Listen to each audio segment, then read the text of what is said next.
Yeah. War campaign.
That's so sick, dude.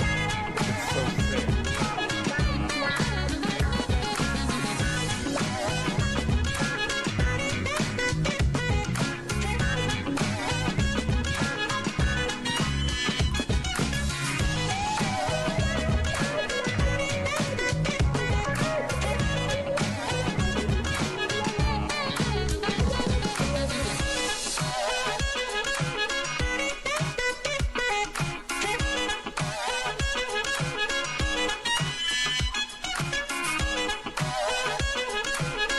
That's so sick, man.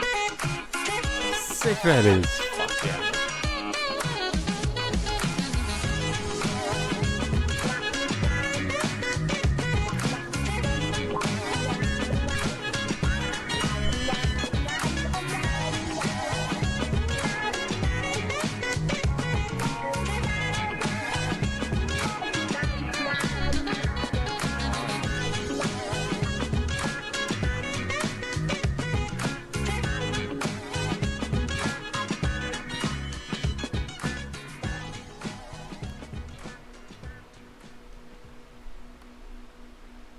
Oh yeah, no, that's just the war campaign assholes. They do that kind of thing. Whoa. Hail the chat. Hail, brother. How you doing? Good morning. Good morning. All right, there we go. Happy Thanksgiving to all of our American brethren. Pat, how you feeling, brother?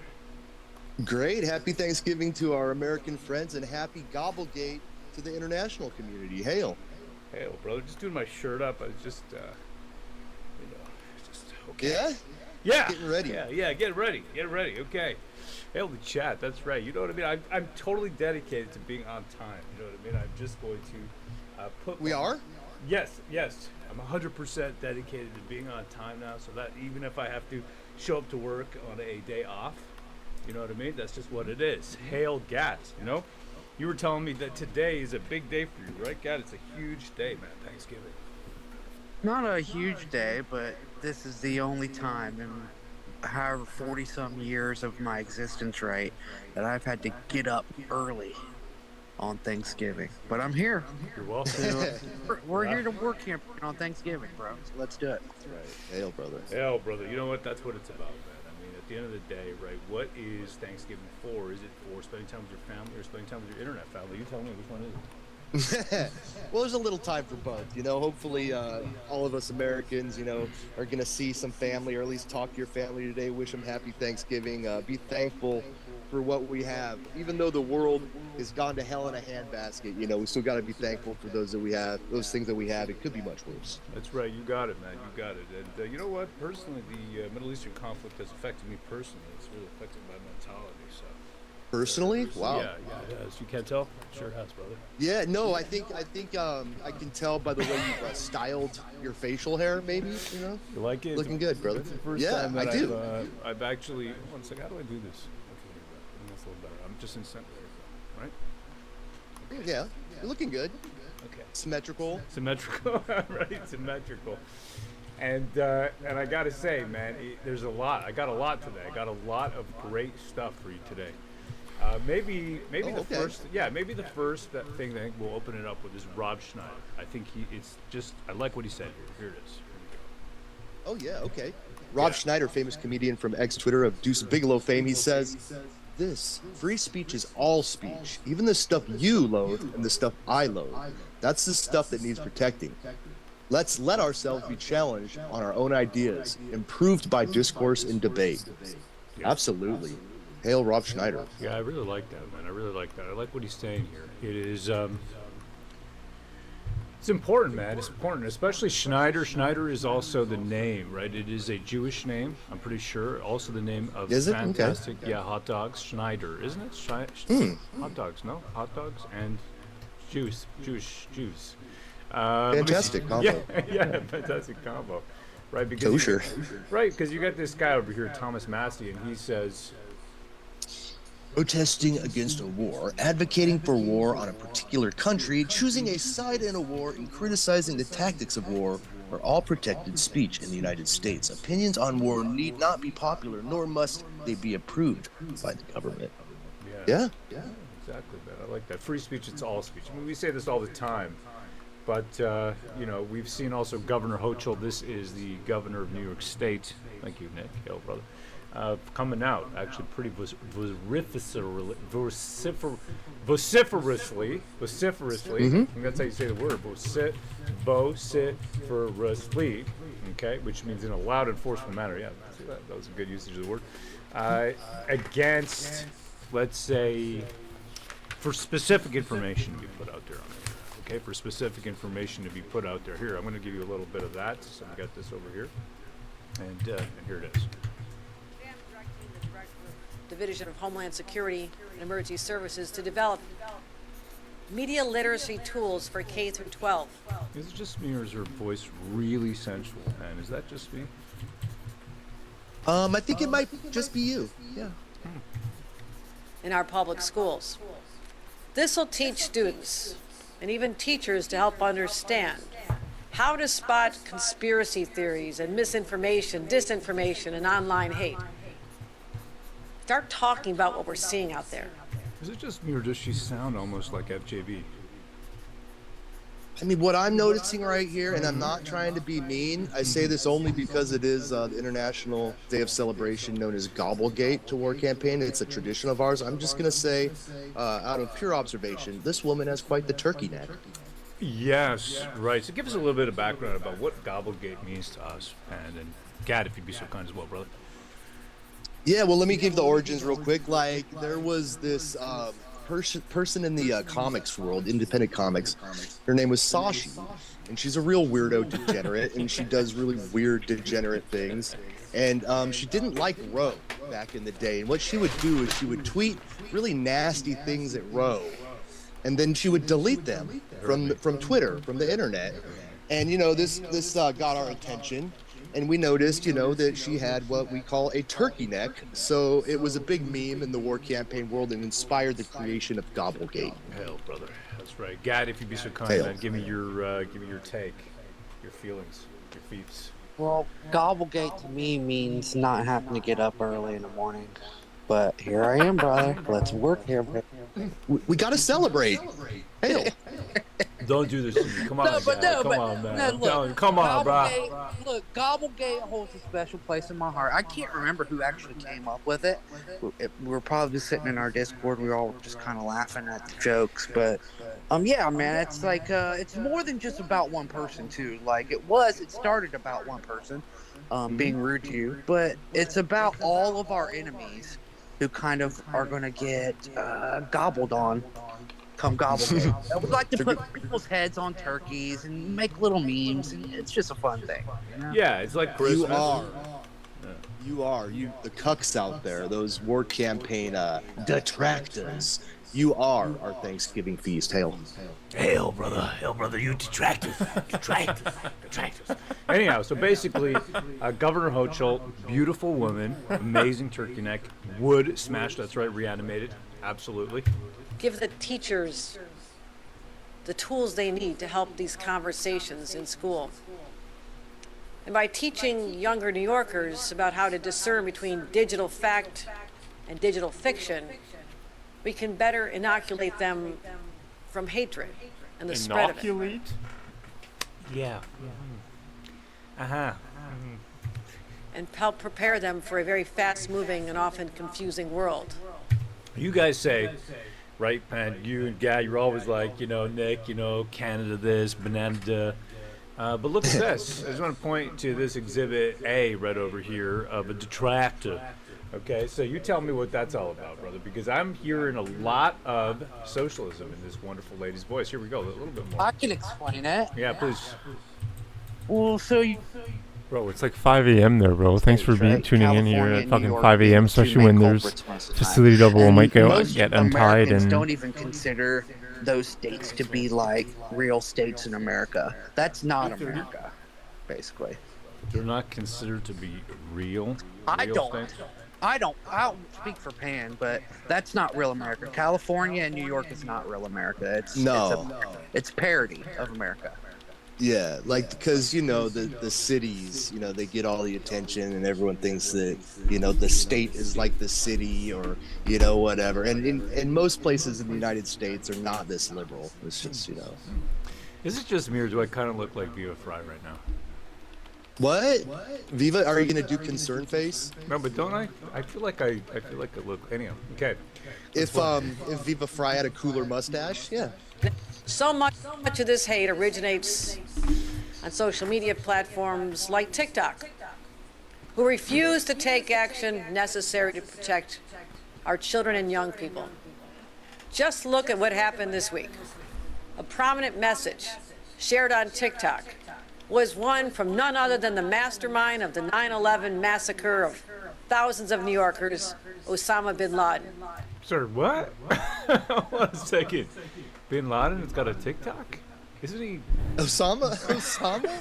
Bruh. Is Osama still with us on this earth? I don't know. What is happening right now in New York State?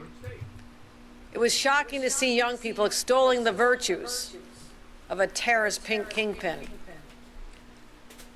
That only proves the power that social media has. The power. The absolute power of TikTok. The absolute power of TikTok. yo, what's up, man? Right, Let's I do mean, the color flex me, with the American flag on. Nonplussed, non-committal, not impressed, as well as not joining right now. Okay, not at all. I have no idea what she's talking about. TikTok, really? TikTok? That's what you're talking about? TikTok and Osama bin Laden? He's gone. He's been gone for ages. Right, I thought he was, he took his ass out. Meanwhile, we got real issues. Okay, there are real issues out there, and I'm going to point out a couple real issues. Apart from the Rainbow Bridge potential, it was at first Fox News was saying that this was an absolute terrorist attack. It turned out it wasn't. It turned out it was a vehicular accident. That's what they're saying now. But apart from that, I got some really heavy-duty news for you. Okay, and it starts out right over here as a Christmas thing, because Christmas is fast approaching, and of course we're going to need a lot of gifts. We got Holly Doan, who's one of the founders of Blacklock's reporting, real news outfit. Do not take money from the government. They don't. As a qualified Canadian journalistic organization, QCJO, they are not accredited. They're not taking money from them, so that's kind of neat. Anyhow, here we go. If you'd be so kind, brother. Okay, Holly Doan on X, formerly known as Twitter. Christmas is discriminatory, says at CDN Human Rights Commission report. Observance of Jesus' birth is an obvious example, quote, of religious bias rooted in colonialism. Thanks, Nick. You're a nice person, man. Yeah, exactly. Yeah, I hate when they try to cancel Christmas every single year. Every single year. They do this every single year. This is Black Box right over here. Every single year they do this, right? We've seen this every single year. And I'll tell you something, right? When I just go out there to the grocery store, I'm like, Merry Christmas. And then they say to me, will that be cash or credit? And I'm just like, Merry Christmas. Say it back, cashier. And they're like, happy holidays. And you're like, no, Merry Christmas. Merry Christmas. And they just won't do it. No, they won't do it, man. They will not do it. I want to show you but anyhow, you know what? You just got to keep doing it. No matter what they tell you, just keep saying, Merry Christmas. Merry Christmas. Take a look at this beauty right here. I want to put this out. This guy, I think he's wrong. Oh, my God. But I just want to point out that there are Christmas miracles, and they're happening already. Have you ever seen Christopher Freeland look so good? No, you haven't. No, you have not. Wait a minute. This is like either like an opportune angle for the photograph, or it's photoshopped, or maybe she just did her makeup this day and isn't looking like such a troll. I don't know. Merry Christmas. Merry Christmas. Yeah, she looks. Ooh! Oh! Oh! She looks good. She looks so good. And of course, she's got a couple amazing tweets she's put up over here. Here we go. Let's take it away. Pat, if you be so kind, brother.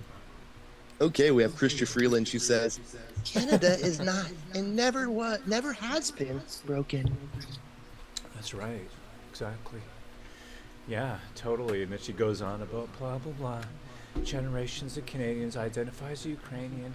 Oh.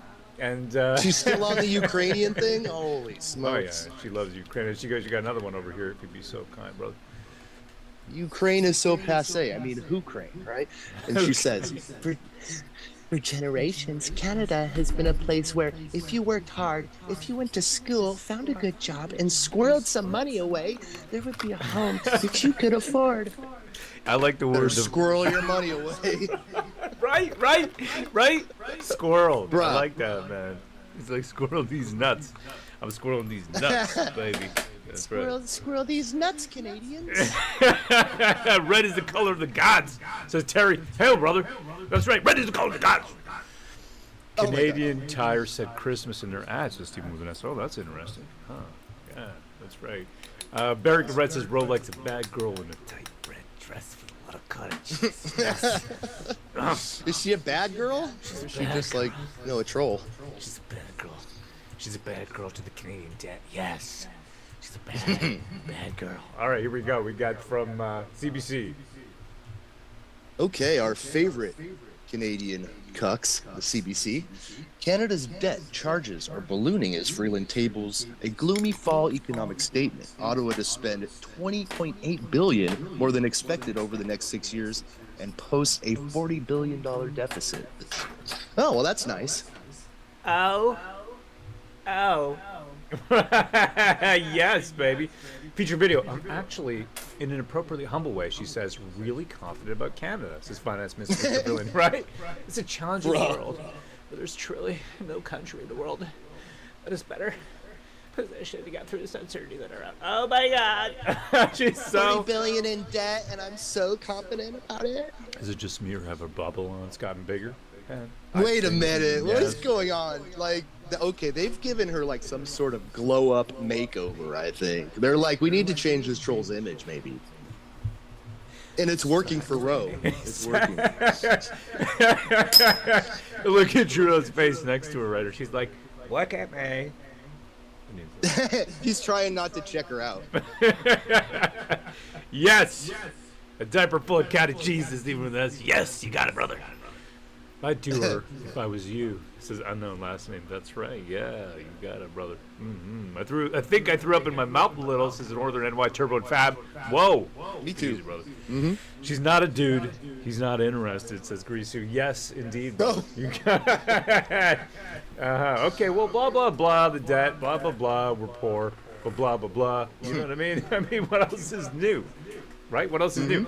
There was an enormous increase in debt. There was really massive increase in debt. Now it's come back to bite us. Said Kevin Page, a former parliamentary budget officer, said it was inevitable that debt servicing costs would rise once the government decided to backstop the entire economy during the pandemic. Yeah, of course, print money, give everybody free juice. You know what I mean? Juice boxes, milk. And then this is what happens, right? This is what happens. I mean, come on. Anybody could have seen this coming. And of course, as interest rates rise, that servicing that debt, right? Servicing that debt. I want to service her debt, if you know what I mean. It's going to be more and more expensive. Here's a house that you can't afford. So I just wanted to show that to you. Here's a house that you can't. Oh, there's a new EI benefit for parents who adopt. Okay, cool. That's good. Nice. You know, they don't have to squirrel away that much. That's right. That's right. Okay, Pierre Polyev doesn't like it. Singh is just wearing his pig turban. F it. He just says, just wait for my pension. I'm just reading the Looking article. gay. You know what I mean? Just interpreting the article in real time for you. Okay, well, there you go, right? You know, that's it. Okay, here we go. We got another one from CBC, and they say, Chrystia Freeland delivers a relatively restrained economic update. Can the Liberals convince Canadians they're getting value for their borrowed money? no, they can't. Why not? No, they can't. No, they can't. No, they can't at all. Right? That's just what it is. No, they can't. No, they can't. Meanwhile, the Koreans are getting an incredibly good deal. Okay, the Koreans out there are going to be, they're just taking over, right? That's just it. They're flooding in Koreans. Here we go. Pierre Polyev tweets. Okay, he says, Justin Trudeau forces struggling waitresses. As Walter, please, if you're so kind, brother. Oh, okay. You do Pierre Polyev as Walter, right? Yeah, that could work. Okay.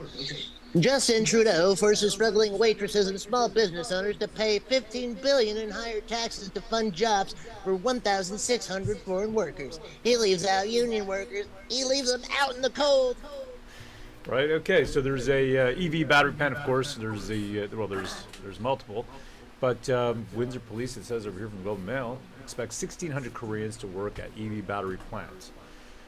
So that's what's going to be happening. We're going to be getting a lot of Koreans. I hope some of those are females. You know that? That's okay. what I'm hoping, at the very least. But probably they're just going to be dudes. You know that? Here we go.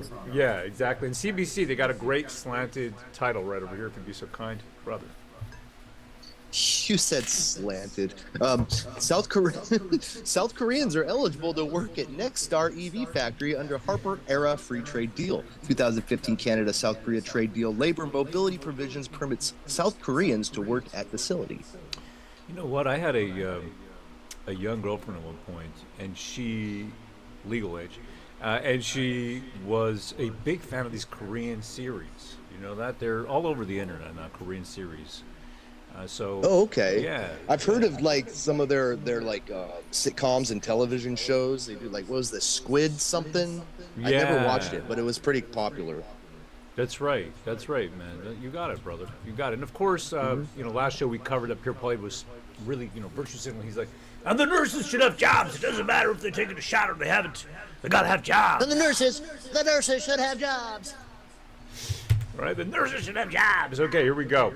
Speaking of Canada and and where we're at, here we go. We got Cat Canada, and she says, My ex, who normally sings in praises of the failing Canadian Socialist healthcare,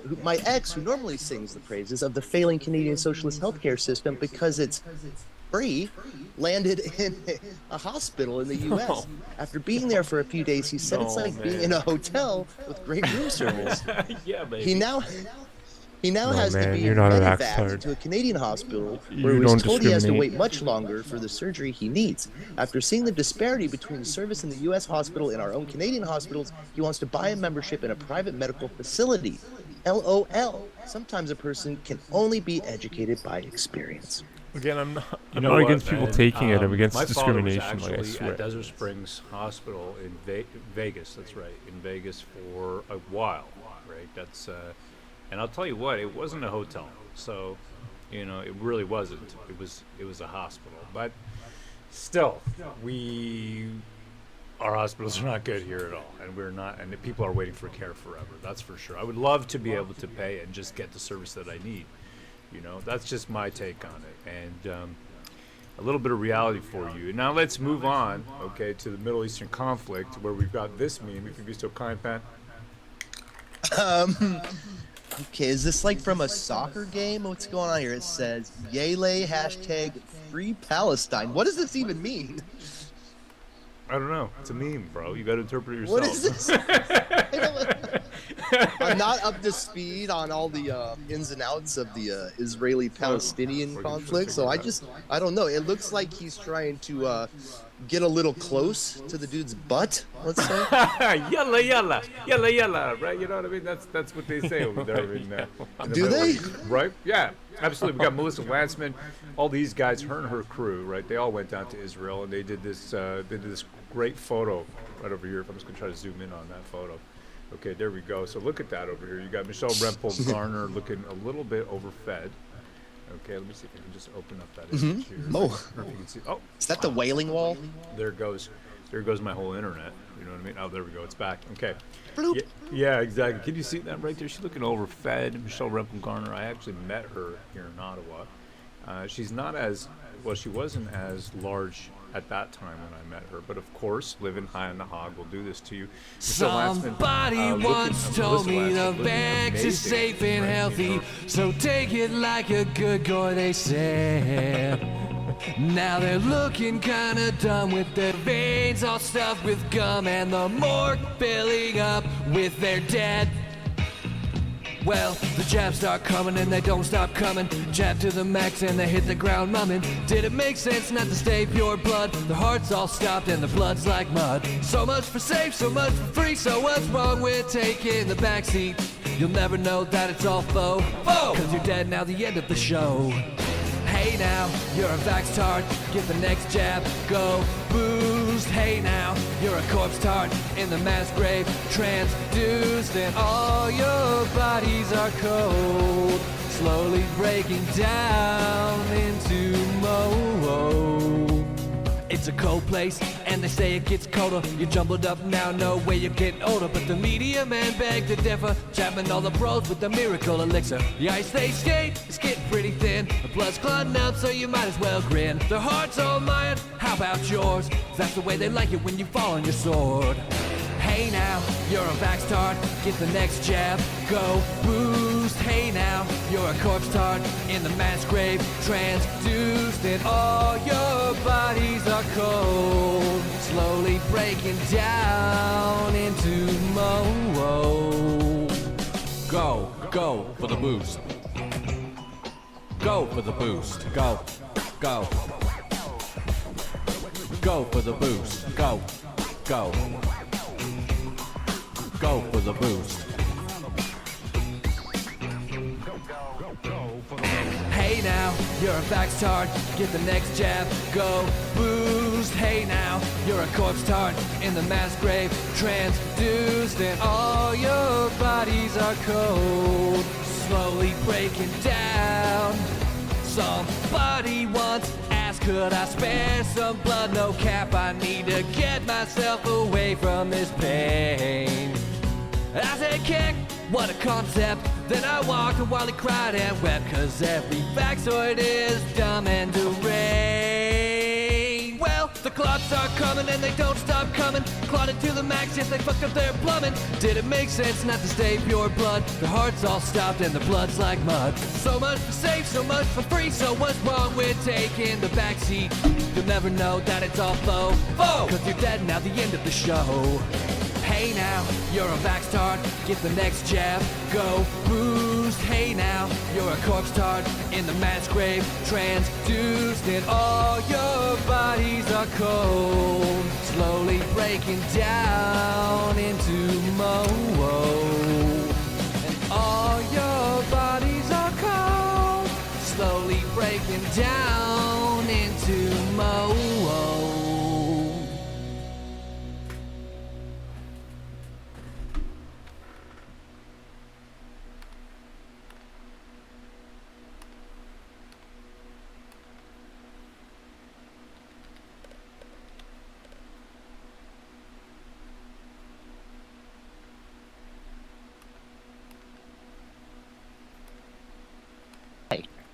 Oh my God. And then we've got this fellow, Matt Fringe, and he writes, he says, Lanceman has to be, or so Matt Fringe says, Lanceman has the potential to be worse than Freeland.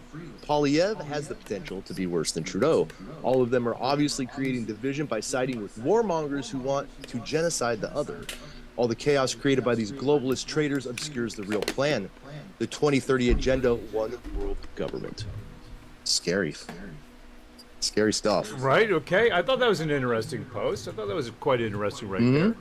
You know what I mean? It's interesting considering that Canada, we're at the forefront of fighting for the SDGs, right? That's what we are. We're at the forefront of fighting for the SDGs right over here. If you'd be so kind, let's take a look at this post. And a lot of people, from comics and people that we know from other parts of the internet, they say, why is War Campaign, doing this? Why did they go into Canada? And the way that I explain it to them is I say, Canada is in the Western Hemisphere, it's the front for globalism. This is where they're trying to bring globalism in and infect the entire continent of North America. And we realize this, and we're trying to do something about it. As small as we are, it's important Come to at me, bro. at least talk. Come at me, motherfuckers. You can't get me. I just think it's good to talk shit about these globalists that want to take over because they're communist scum. Let me tell you something, right? Ever since I've restyled my beard, I feel like I love take bro. on Russia. He lives in the same town as me. Eh? Yeah. We want to call out Putin? He lives literally down the street. You want some of this, Putin? Oh. Messing Okay. with the big dogs now. Yeah, you got it, brother. All right, here we go. Jeremy Gustafson, he says, plastic cup, plastic lid, paper straw. I don't understand the science. you gotta get with the program, bruh. Yeah. I took my kids out, right, for a little bit of a milkshake. At the Five Guys, they want $7.89 for a freaking milkshake. Now, hey, this is what it is, right? $22 for a breakfast, $22 to get your mouth waxed. Okay, but paper straws, I'm telling you, 30% through this milkshake, that paper straw melted. You know what I did? I went out and I picked up 2 more paper straws. I put them in my pocket. I put another one, a 4th paper straw, and I replaced the one that had melted because that's just what it is. It literally will, you know what they say, M&M's, it melts in your mouth, not in your hands. It's just like that, exactly, right? Yeah, this environmentalism has gone too far. Too It's far. ridiculous. Too far. Okay, here we go. We got global news. They say, the federal court just overturned Ottawa's single-use plastic ban. that's right, eh? Okay, here we go. So the federal court overturns the single-use plastic on Thursday, deeming the policy unreasonable and unconstitutional. The decision found that the classification of plastics in the cabinet order was too broad to be listed on the list of toxic substances in Schedule 1. The government acted outside Toad, its what's up, authority. bro? There's no reasonable apprehension that all listed plastic Happy manufactured day items are for you, harmful, the man. decision read. I'm not gonna dox you, The but decision has happy day, essentially man. quashed a cabinet order that listed plastic manufactured items, such as plastic bags, straws, and takeout containers, as toxic under the Canadian Environmental Protection Act. That's a big word, toxic, considering that everything is still plastic. I mean, come on. Right, I'm not saying that that this isn't reducing your sperm count. I mean, it probably is, right? All this plastic probably is, right? If you literally lick a plastic spoon every day, first thing in the morning you wake up, you know what I mean? If you rub a plastic bag between your legs, is it going to reduce sperm? It probably will. We do not recommend that here at the War Campaign. But toxic is a huge world. We live in a toxic environment, right? I mean,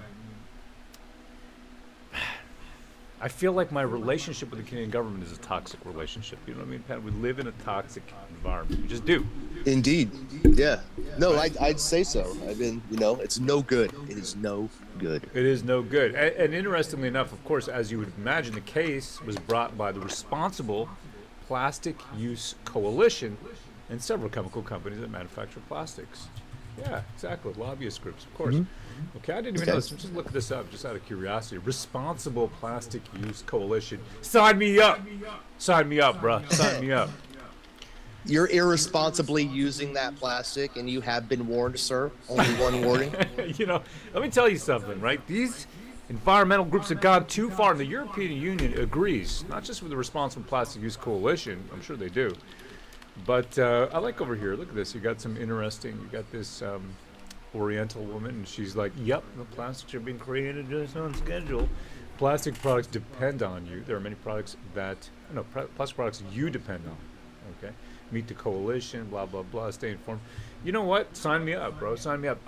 There's nothing worse to me than walking into a grocery store with a bag in my hand like a friggin' hobo. Okay? I walk in there like a hobo, and people just look at me, and they're like, are you a hobo? I'm like, no, I'm not. I'm not. You know what I mean? I'm literally not. Unintelligent design, Mr. Liam Grahale, brother. He says, under the guise of saving the environment, all shopping centers in Australia now sell paper bags for 14 cents each rather than offer any bag for free. Exactly. So you tell me, right? How does it make sense when you're charging for it? Here in Canada, they have removed it completely. You're not allowed. They do not sell it to you. In fact, paper bags even, right? And paper grows on trees. Paper literally grows on trees. Doesn't it, Pat? Paper does. Yeah, absolutely. I mean, I'm an advocate for using natural resources. You know, you got trees, make paper. You got trees, make paper. You got lemons, make lemonade. Okay, life serves you lemons, make lemonade. Everybody knows this. Absolutely. But you know what? Over there in the EU, they know this too. If you'd be so kind, brother. Okay, this is what? This is BNN or BNP? We just call Montreal? BEMP. BEMP? Okay, I haven't heard of this one. I'm not Canadian. It says, German court declares radical climate group Let's Say Generation a criminal organization. That sounds about right. Let's See Generation. It sounds almost like a thespian group, right? Let's See Generation. Let's See. Are they? They're LARPers and thespians. Right. Exactly. Let's See Generation. The last generation. Oh, that's what it means in German. Wow. Okay. Okay. Oh, it's German. Why the German? The German. In a landmark ruling, a regional court in Germany has classified the radical climate group Let's See. I can't speak German. Last Generation as a criminal organization. The Last Generation. You know, we've been hearing about this for ages. I had a buddy of mine named Chad, right, growing up. And when I said to him, listen, I want to have a big family. That's what I want to have. He said to me, he had a legitimate argument with me. He was like, that is so irresponsible. He had a massive blow up with me. Wow. He was a physics student at the University of Ottawa with me, right? I was in physics, I was in computer science. But man, he had a huge blow up, and he's like, you're so irresponsible. What are you talking about? And this is like in the late 90s. You know? Is he saying like your carbon footprint is going to be affecting the entire ozone layer? You know, crap like that? I don't think he even said the carbon footprint. That wasn't like a word that was used at the time, but it was. He was just like, you're killing. We're all dead. We are all dead because of you, right? So, Last Generation. I feel like that too. We got this other one from the Clean Energy Wire. Journalism for the Energy Transition says Europe is cracking down on radical climate protests. Okay, so this is from the summertime. About time. Yeah, that's from the summertime. This just happened just now, right, with the German court declaring them a criminal organization. This is from the summertime. So this is something happening, right? This is also from late August over here. Insight Europe cracks down after rise in direct action climate right? These protests going on. So, you know, interesting to see. Very interesting to see. And these people, you know, they've been doing a lot, right? This is not just, you've seen other stuff happening out there. You've seen them ruining artwork, right? I think his name is Vincent Van Gogh. And they just, you know, they'll paint it with all kinds of colors. They'll drop oil. Well, I don't know what they're dropping. Here we go. This is from about a year ago. Right, it's 1 year ago, right over here. Okay, so Just Stop Oil activists throwing tomato soup on Van Gogh's sunflower painting. Security! Get these effing liberals out of here. Right, look at this over here. What are they doing now? They just drop. I mean, they dropped the tomato soup. It looks like.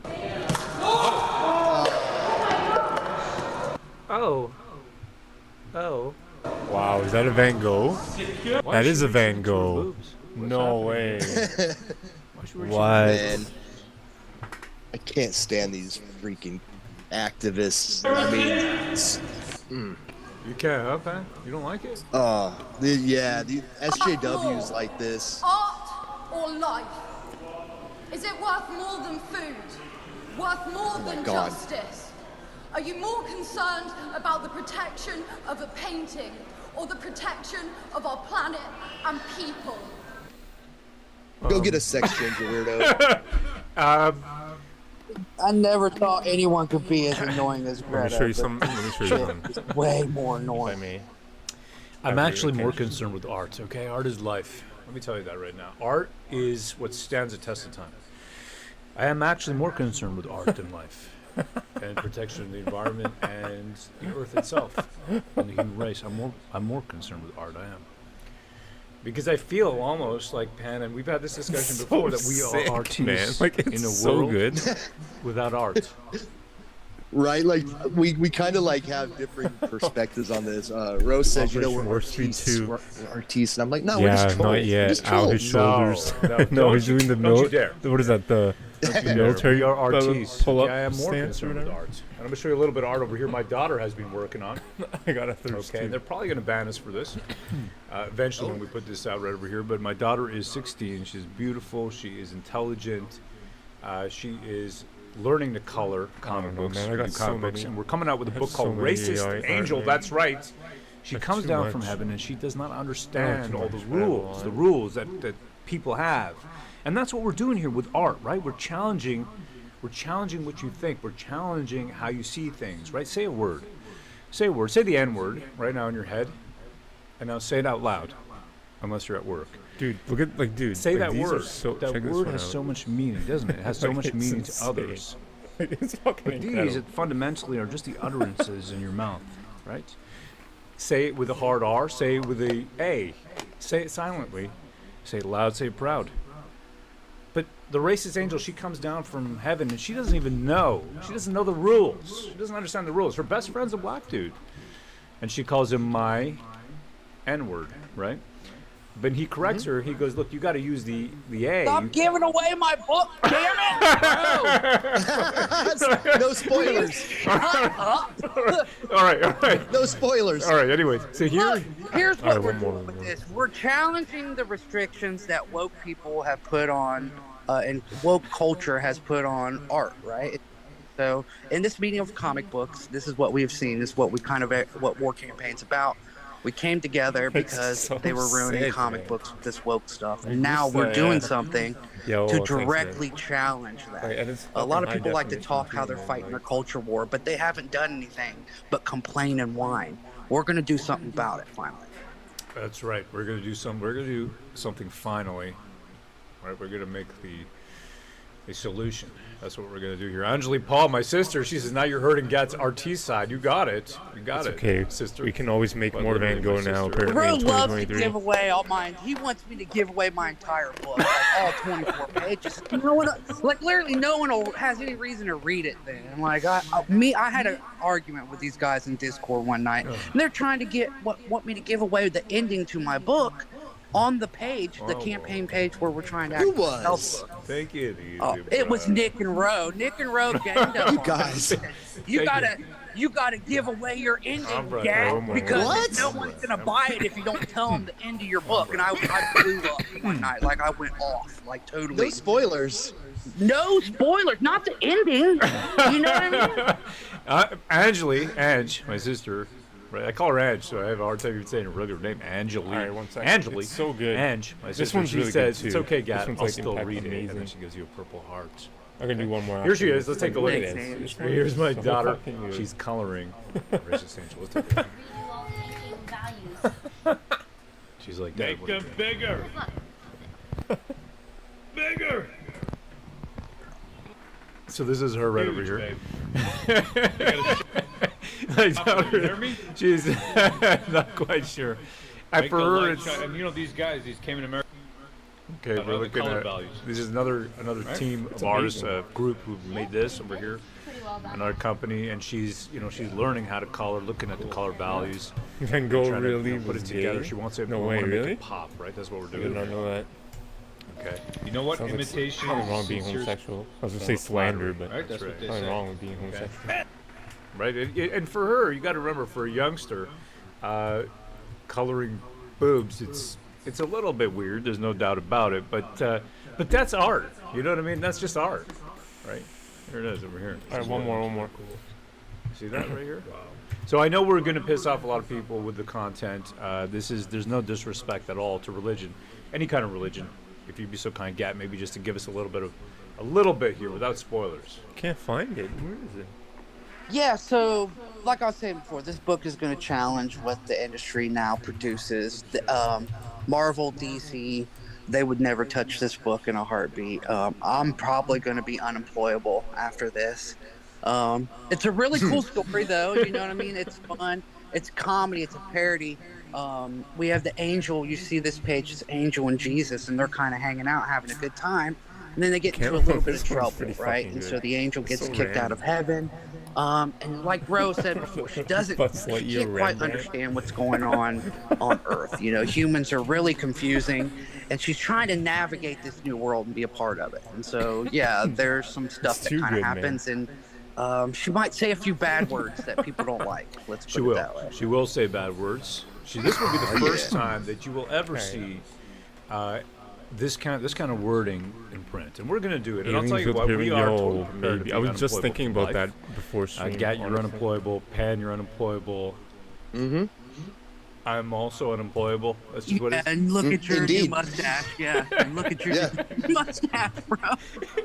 You know, we've said it before. There's the phrase, be ungovernable. Well, we say, be unemployable. I think if you're ungovernable, that's just, come on, bro. That's the step one to taking the red pill, right? You want to take the reddest of red pills. You don't just swallow the red pill. You just, okay, that's what you got to do. When you do that, you know what you do. You're not just ungovernable. You're unemployable. It's just so sick. That's what being a man is all about. Hail the chat. All right, let me take a look. Let me take a look. What else we got over here? Okay, I'm trying to find the we one. got Biden. He's celebrating Thanksgiving. He's getting off a plane. Let's take a look at him over here. FJB. He's gonna fall down, isn't he? No spoilers. No spoilers, man. Yes, I found it. I think it's a keeper. This one's Take really it slow, good. Gramps. We're all waiting. Ow. He's taking it slow. Okay, good. Good. Holding on to the railing. He did it, bro. He's done it. Let's go, Brandon. He's done it. He's done it. You know, sometimes we worry a little bit, right? Okay, that's FJB. Meanwhile, of course, Justin Trudeau has actually been at a samosa factory during Diwali celebrations. You can say Happy Diwali, but you can't say Merry Christmas. Just want to put that out there, right? Those are the rules. Except here at the War Campaign, right? We're going to go up to those cashiers and we're going to say Merry Christmas. And we're not going to leave, okay? That is what protests is all about. We're not going to leave those lines at the express checkout. Less than 8 items. We're not gonna leave. I did not. We're not going to leave until the cashier repeats Merry Christmas to us right back. Okay, that's what freedom is about. That's do you called have civil it? disobedience. Yeah, dude. Like I've seen clips of him. Like he travels with that entourage. It doesn't matter how many glares you have behind you. How many people saying, "Hey, can you just GTFO? Okay, I gotta get out of here." But we're just gonna say it to me. Say Merry Christmas to me. Say it to me. I'm not leaving. right, oh, man. This I'm guy's not such leaving, a fucking brother. I'm not dude. leaving until they... I saw fucking dude. I'm not gonna say. I'm not gonna do it.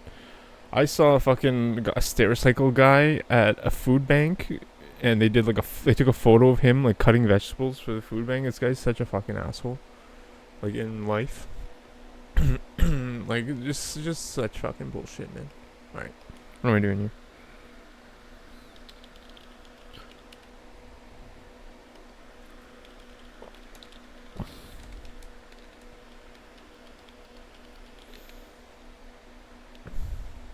Eight days ago? In Vancouver, wow. Vancouver's a fucking NDP liberal hellhole and they still boot him out? That's crazy. Oh, it's a Palestine shit. Yeah. I thought it was a vaccine shit. I think everybody just hates him. Justin Trudeau, how many more babies have to be murdered until you will call a ceasefire? Justin Trudeau! Ceasefire now! Ceasefire now! Ceasefire now! They're not wrong. Ceasefire now!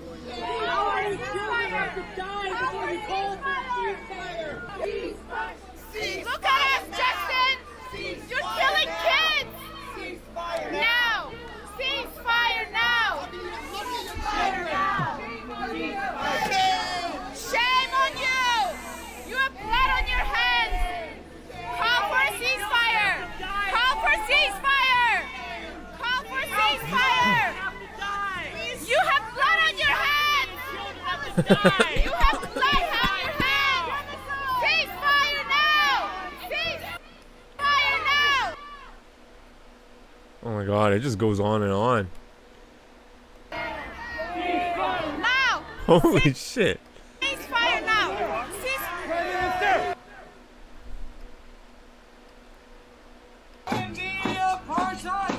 Vancouver is just so shit, man.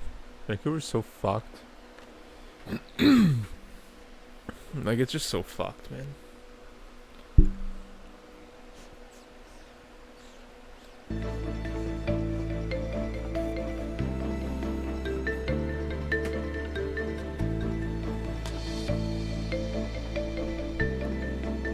It's pretty funny, though.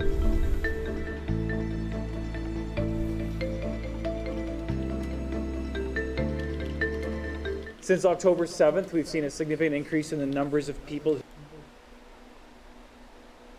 There's one who was at this, like, Montreal patio and everyone was, like, giving him shit.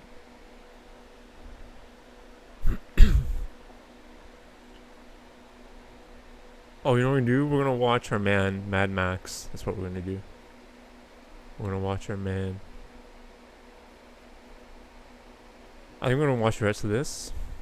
Yeah, we're gonna watch the rest of Good. this. All right, here we go. Here's Mad Justin Max. Trudeau at the Samosa factory. Let's watch it, actually. Sorry, coughing into the mic. You want it fast or you want me accurate?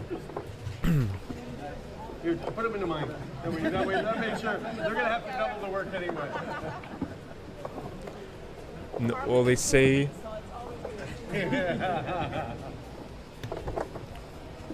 So, how do you make sure they don't stick together when you freeze them?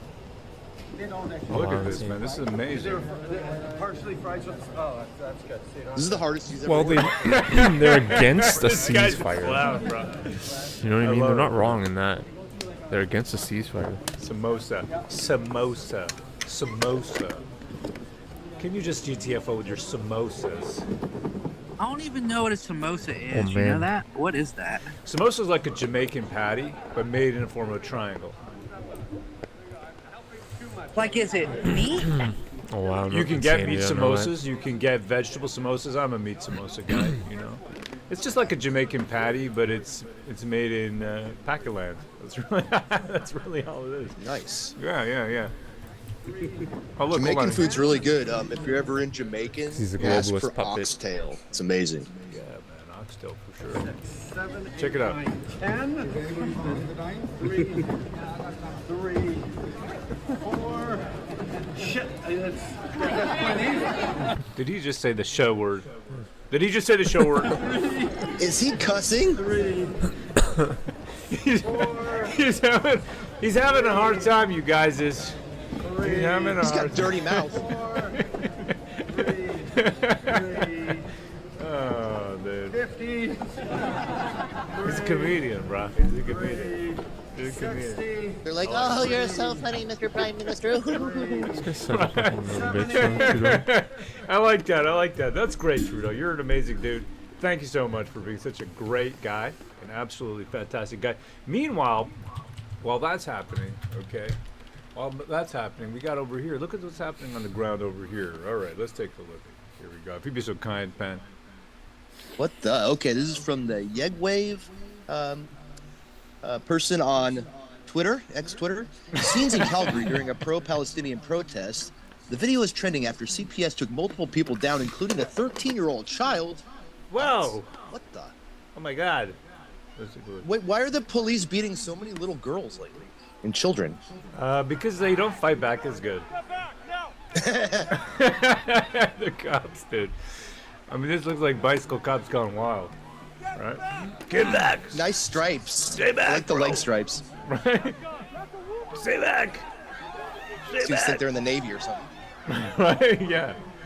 I like the wow, look at that, man. They're beating up a 13-year-old. Whoa! Yeah. Yeah, beating up a 13-year-old kid. Beating up kids, girls, doesn't matter. Oh, look at the crying man. Jeez Louise. Good Lord! Yeah, man. Serve and protect. Serve and protect. That's right. Serve and protect. Yeah. Man. But you know what? Count those samosas, bruh. Count those samosas. Count those samosas, please. Do that. Okay. All right. Let's move on from that, man. I really do not like the cops. Not these days anymore. I'll tell you that much. I really, really don't like them these days. Okay. Speaking of what happened recently, right, in the this vehicular explosion, nobody knew what that was about. Turned out the New York Times reported saying they had no sign of terrorism in the vehicle explosion. Okay. And you know, the vehicle went airborne, caught fire. Let's just watch a little bit of that. Here we go. Okay, so there's a vehicle going up, right? And then oh yeah, you guys see that? Oh yeah, Toad, you're the one that told me about it. But of course, Fox News jumped the gun and claimed that this was probably a T attack, right? Like a big yeah, exactly. And then you got this fellow over here. Oh, sorry about that. And we got this guy over here, Will Wertheim, and he says, and it's not. MSM failed in every way possible, spreading FUD. It was a reckless driver doing 100 miles per hour, launching themselves into a booth. Oh, and they were American. This was a massive media failure.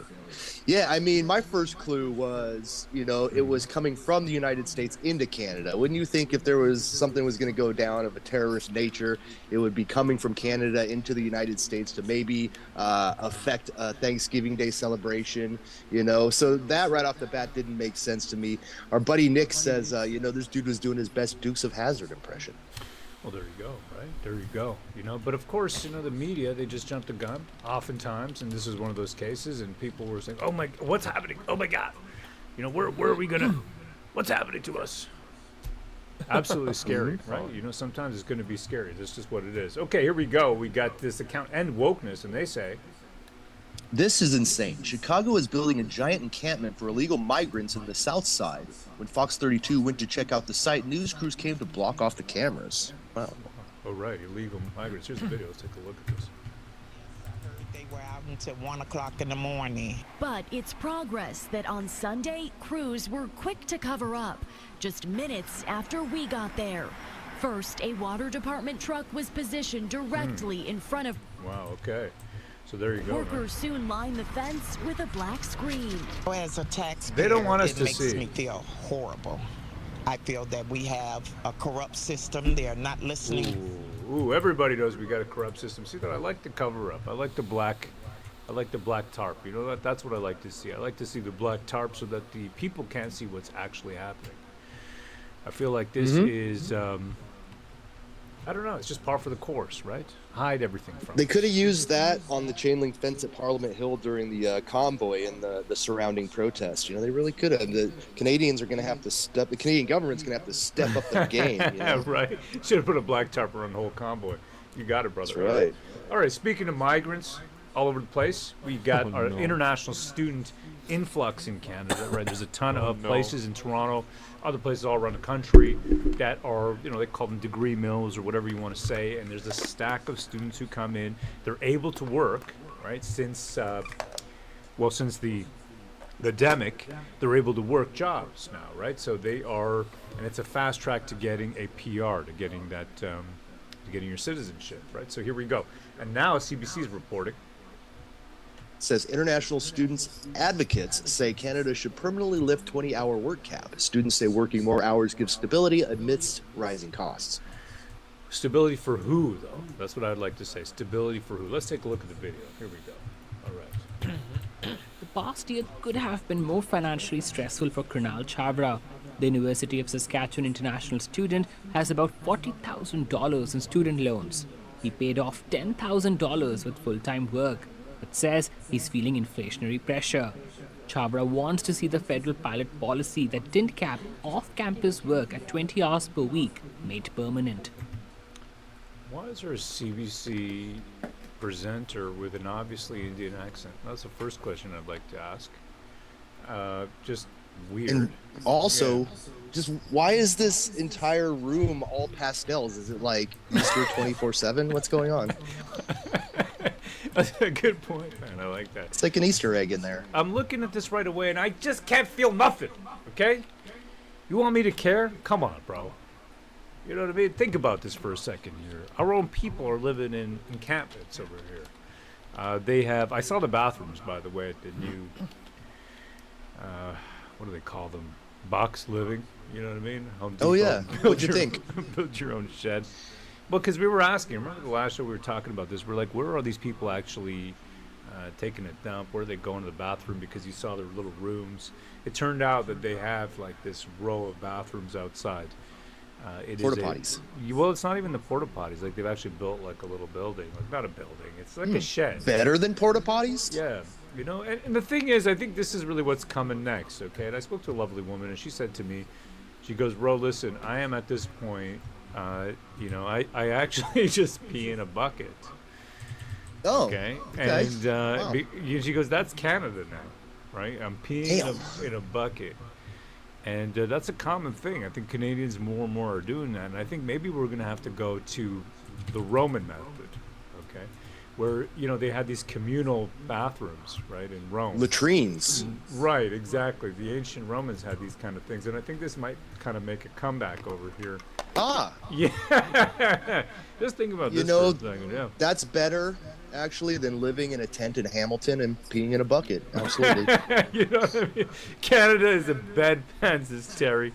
Yeah, you know, I mean, think about this for a second, right? You're just sitting on a pot, you know, and you're just talking to your bro, and your bro's just dropping off the Cosby kids, you know what I mean, at the pool. What's up, bro? Dropping off the Cosby kids. Yeah, me too. Right? I mean, this is, I mean, is it so bad? Right? Is it so bad? Is it so bad? I don't know. Is it so It's bad? a little gross, you know, it's So pretty disgusting, but, you know, hey. I mean, think about What it. are for your a second, options? You know, and you can catch up on the latest news. You don't have to go to Twitter. You don't have to go to TikTok. You can just sit with your Better than bro. Twitter. Come on, Right? man. You know, think about Come that for a on, minute, right? man. There's like, hey, Mm-hmm. you know, Come on, think about man. it. Anyhow, I mean, that's chilly, eh? Says Fred Johnson. You Come got on, it. Right? man. Yeah, exactly. Hi, all. Happy Thanksgiving and Merry Christmas as well, lol, says Dan Cairns. Oh, man. Hell, brother. Yeah, exactly. Now, how says Don Belay? Pass the toilet paper down, says Vikram Singh. I think they're using water over here, to be honest. I don't think they have TP at this point. Do you know that? I don't think TP No is teepee. Wow, environmentally friendly. environmentally friendly. You got Pass and the if you look, toilet there's actually a paper. window. Jesus Look at that Christ, window, man. and it leads into a beautiful garden, so you can get a view. You know? That's nice, and everybody can see on you, too. It's fantastic. Why is the one dude wearing khakis? Stylish. I don't think they had khakis in ancient Rome. I could be wrong, but this dude's wearing khakis and a Gap sweater. You know that? Bro, this is. I'm telling you, this will be an improvement for most Canadians. I don't know if you remember during the demic. There's a lot of words you could prefix the demic with. Maybe you want to prefix it with an organizational planification plan, right? But anyways. But during that time, you couldn't even go to the toilet. If you remember carefully, there was nowhere to pee. There was nowhere to do number two, right? Number one, number two, they were basically outlawed. I became amazing at carrying piss jugs around. Yeah, I mean, You know, you went back to your roots during the convoy. You know, they wouldn't let you go in any you know, restrooms. You were practicing the old family art of street shitting. You know? I'm gonna say something right now. Uh-oh. And I will deny this if you use this against me in a court of law. I will totally. I would just say it's a joke. But during the convoy, I actually pissed right outside of Parliament.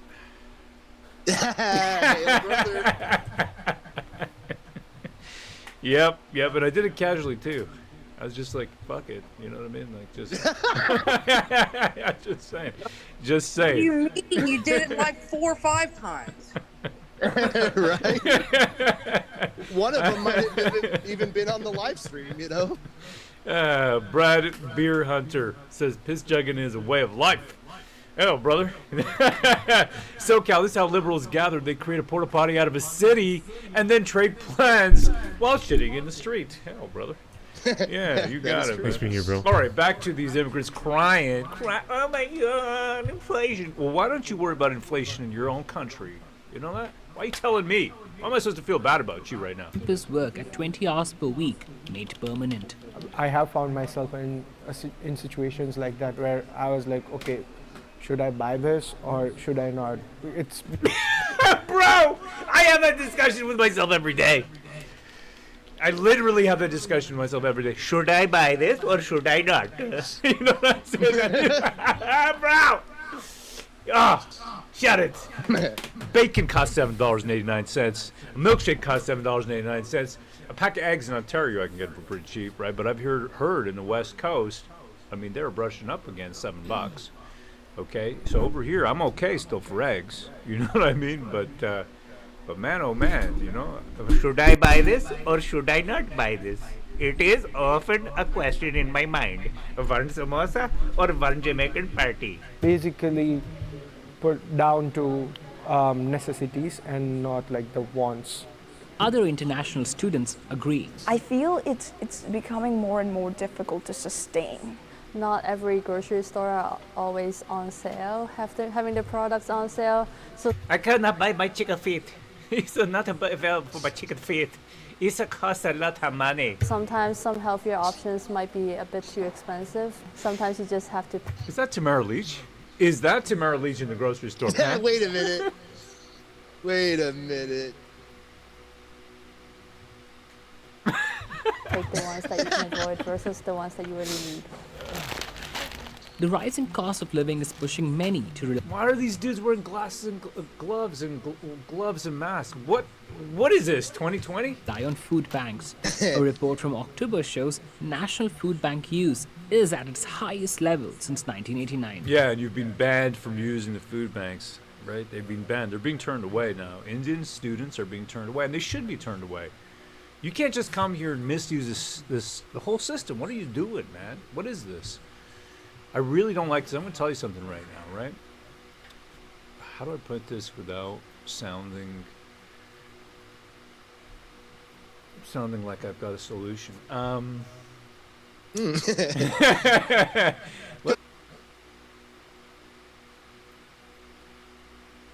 It's like for an international student in this country versus the average Canadian or even the average student. What? Did you just say that there's a big discrepancy with what was just described? And Yeah, no, I mean, it's futile. It's futile, right? Resistance is futile. Okay, here we go. Global news. Got to change topic. Sorry. Whew. All right. Happy Thanksgiving. Electric car shock.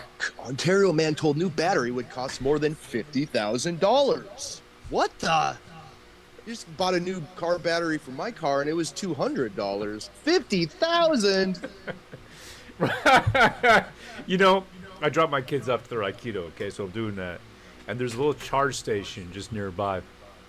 And every night that I go out there and I fall asleep in the parking lot, right, because I'm just so freaking tired and just hammered as fuck, right, because I've been drinking it. No, I'm not. I'm just kidding around.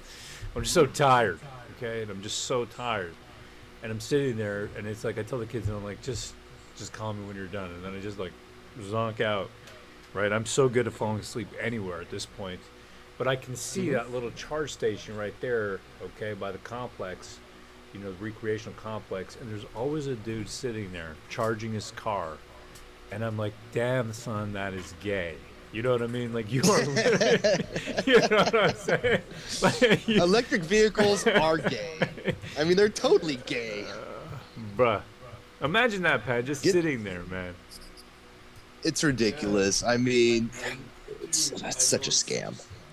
Just sitting there. You're just sitting there, and you are just waiting. You're waiting, and you're waiting, and you're waiting to get it charged. And you gotta wait, man. You gotta wait. But for me, look, time is money. Time is money. That's what it is, right? I'm making money every single minute of my day. Time is money. Money is time, right? That's what it's about. I'm not here to just wait around, right? I got to do things. Like maybe I got to listen to the latest news from the Pope, right? And the Pope over here, we got this over here. If you'd be so kind, brother. Okay, from the AP Associated Press, it says, for this group of trans women,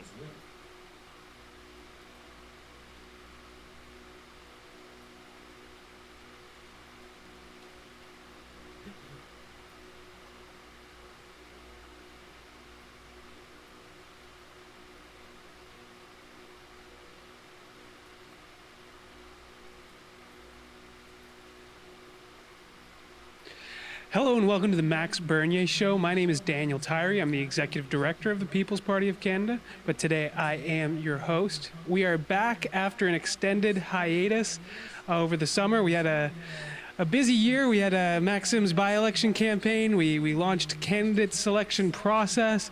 We've been planning a big important event for next summer, but we're back and we have a bit more time to focus on promoting some content and some conversations to our supporters. I'm here with Max today. We're going to talk about some important topics, including the Israel-Hamas conflict, recent developments on the climate change file, and the most important topic, mass immigration. But before we get into that, how are you doing, Max? Fine, and you, Danielle? It's good. It's always good to be back on the set and having important conversations. So you had a busy summer like me. Oh yeah. I mean, much of it together, but we're back and I got a bit more time to do stuff like this. So and that's great to be together and to be able to speak to our people and Canadians about most important issues that are affecting our country. I started to hear that people were missing the show, so here we are back to have some important conversations. Let's get right into things. I want to start things off with developments on the Israel-Hamas conflict. So I'm sure most people have been following this. It's been kind of the hot topic in world news the last month or so.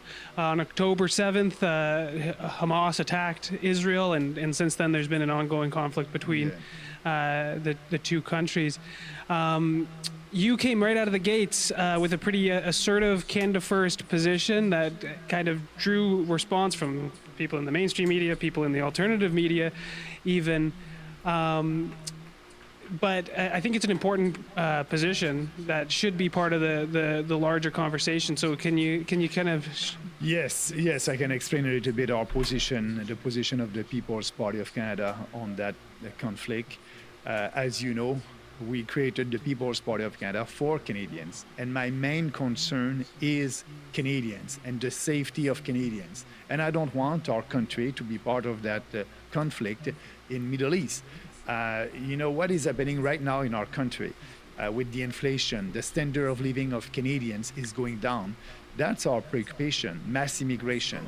So there's conflict usually around the world, but this one is a big one. I understand that, but Canada must not participate in that.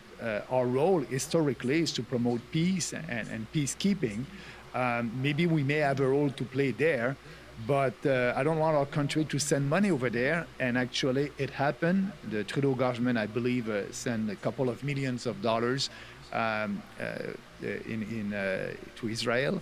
So, but for me, it's Canada first, and my concern is about Canadians and not about what is happening outside our country. I believe that it's a logic position. If you want to work for Canadians, you must be sure that you will bring back that money home. Bring it home. Yeah, we want to bring home the money that Canadian taxpayers are giving right now because of the Trudeau government, and Poilievre will be the same, throwing money and in this conflict like they did in Ukraine. Yeah. Actually, right now, Ukraine is not in the news anymore. I believe because, they're not winning, and now it's not in to support Ukraine. But for me, I said at that time, we must not participate in that conflict, and that's the same thing for the new conflict in Middle East. Yeah, they've moved on to a new current thing, so to speak. So right out of the gate, you came out and said, no money, no troops, and we're not taking any refugees. It's interesting about refugees, what you just said, because as you know, the Israeli government had a paper ready, and they were saying, they're going to have a lot of Palestinians refugees, but Canada can help, and Canada can take a lot of them. We cannot save the world. And, we still have mass immigration and a lot of refugees that are coming here right now. So we need to stop that. And Canada won't be able to save the world on that. Yeah, that paper projected between 500,000 and 1 million displaced refugees from Palestine, and listed Canada as a potential option because of our lenient position when it comes to immigrants and refugees. certainly don't have the capacity to absorb anywhere close to that number of refugees. I found it fascinating, though, that you made these statements days after the conflict started, and people said you were overreacting. They said no one's calling for troops to come, no one's calling for money to go overseas, no one's saying anything about refugees. All we want is your moral support, is what they said. But just a month later, the Trudeau government has sent $10 million. News broke a week or two ago that Canadian Special Forces were there on the ground, the JTF-2. Yeah. And now there's white papers coming out of the Israeli government about sending hundreds of thousands of refugees to places, including Canada. So yet again, time is on our side, and in just a couple of weeks, you're proven to be right. And this is an important position to maintain in the current zeitgeist. It is. It is the only position. If you want to help Canadians and working for them, you don't have to spend money overseas for conflict like that. But I'm very sad about the situation right now, because nobody will speak to Canadians about that and the impact that it will have to our standard of living by sending money. But also, you just said about refugees, about 1 million of them will have to come somewhere, more than millions of them. We had more than 1 million newcomers last year, and we know the impact. So we cannot afford that. We need to take care of our population first. Yeah, exactly. On that note, I do want to shift over to the next topic there, which is the current conversation on climate change.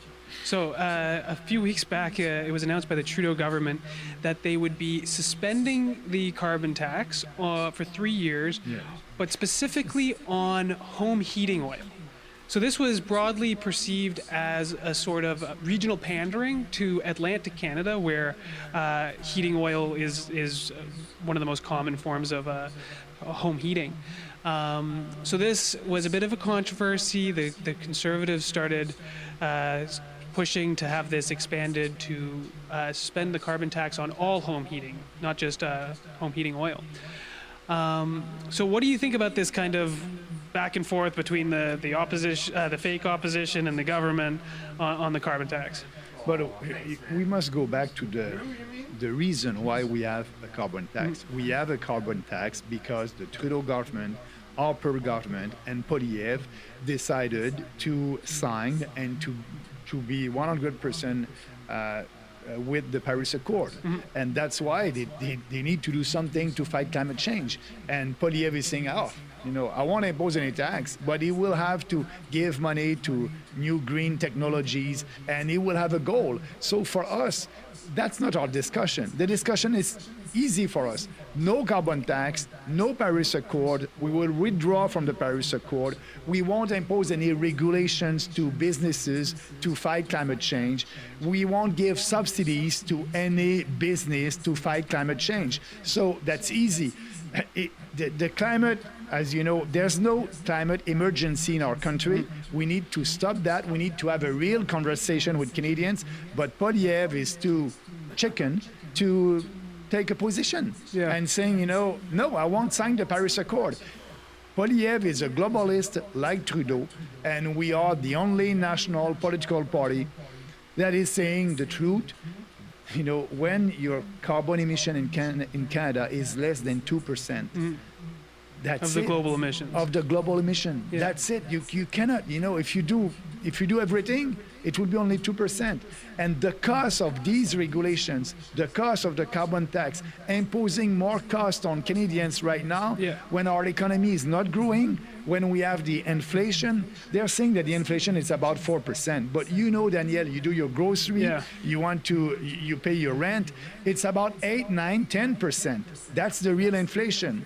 And the way to stop that is to have the smaller government that will respect everybody and won't play with the UN on their PEP socialist project. Yeah. It's so silly to have this conversation on which types of home heating should have a carbon tax. No carbon tax. Like, this is a massive driving force behind inflation, because everything is affected by these kind of carbon emissions. Like moving, not only producing food, but moving the food around, any sort of transportation. It's a huge intermediary cost that'll affect everything. So we do have to make more aggressive changes than what's being offered by the fake opposition. And Pierre offers nothing but slogans. It's all about technology, not taxes. Yeah. And when asked for a specific position on the Paris Accord, he dodges it because he's trying to appease these different groups. He's not doing what's best for Canada. He's just trying to, please everybody. And, he's speaking like a politician who is reading polling and focus group. He's like a robot. He has his slogan and that's it. And after that, if you want to have more details, you won't. Yeah. For us, you have everything. No carbon tax, no Paris Accord. We won't fight the climate change, that fight against climate change. And if provinces want to do something, that's for them. They can do what they want. But for us at the federal level, we won't have any policy against climate change. Very clear. Yeah. Very simple. On that note, I do want to shift over to the final topic there, which is mass immigration. So we got some big news on this topic in the last couple of weeks coming out of the Trudeau government. You might not have seen it. There's been much coverage in the media. The official opposition hasn't said anything about it as far as I'm aware. But the Trudeau government announced that they would be stabilizing, is the language they use. Stabilizing the mass immigration figures at 500,000 per year after 2025. So for the last few years under Trudeau, they've been steadily increasing year over year. It's going up to 485,000 next year, up to 500,000 in 2025 and onwards. So what do you think about this? I thought the language itself was pretty ironic. They're stabilizing the destabilization of our society. Yeah, they're stabilizing the destruction of our country. Yeah. That's the destruction of our country, that mass immigration. And, it will increase the number.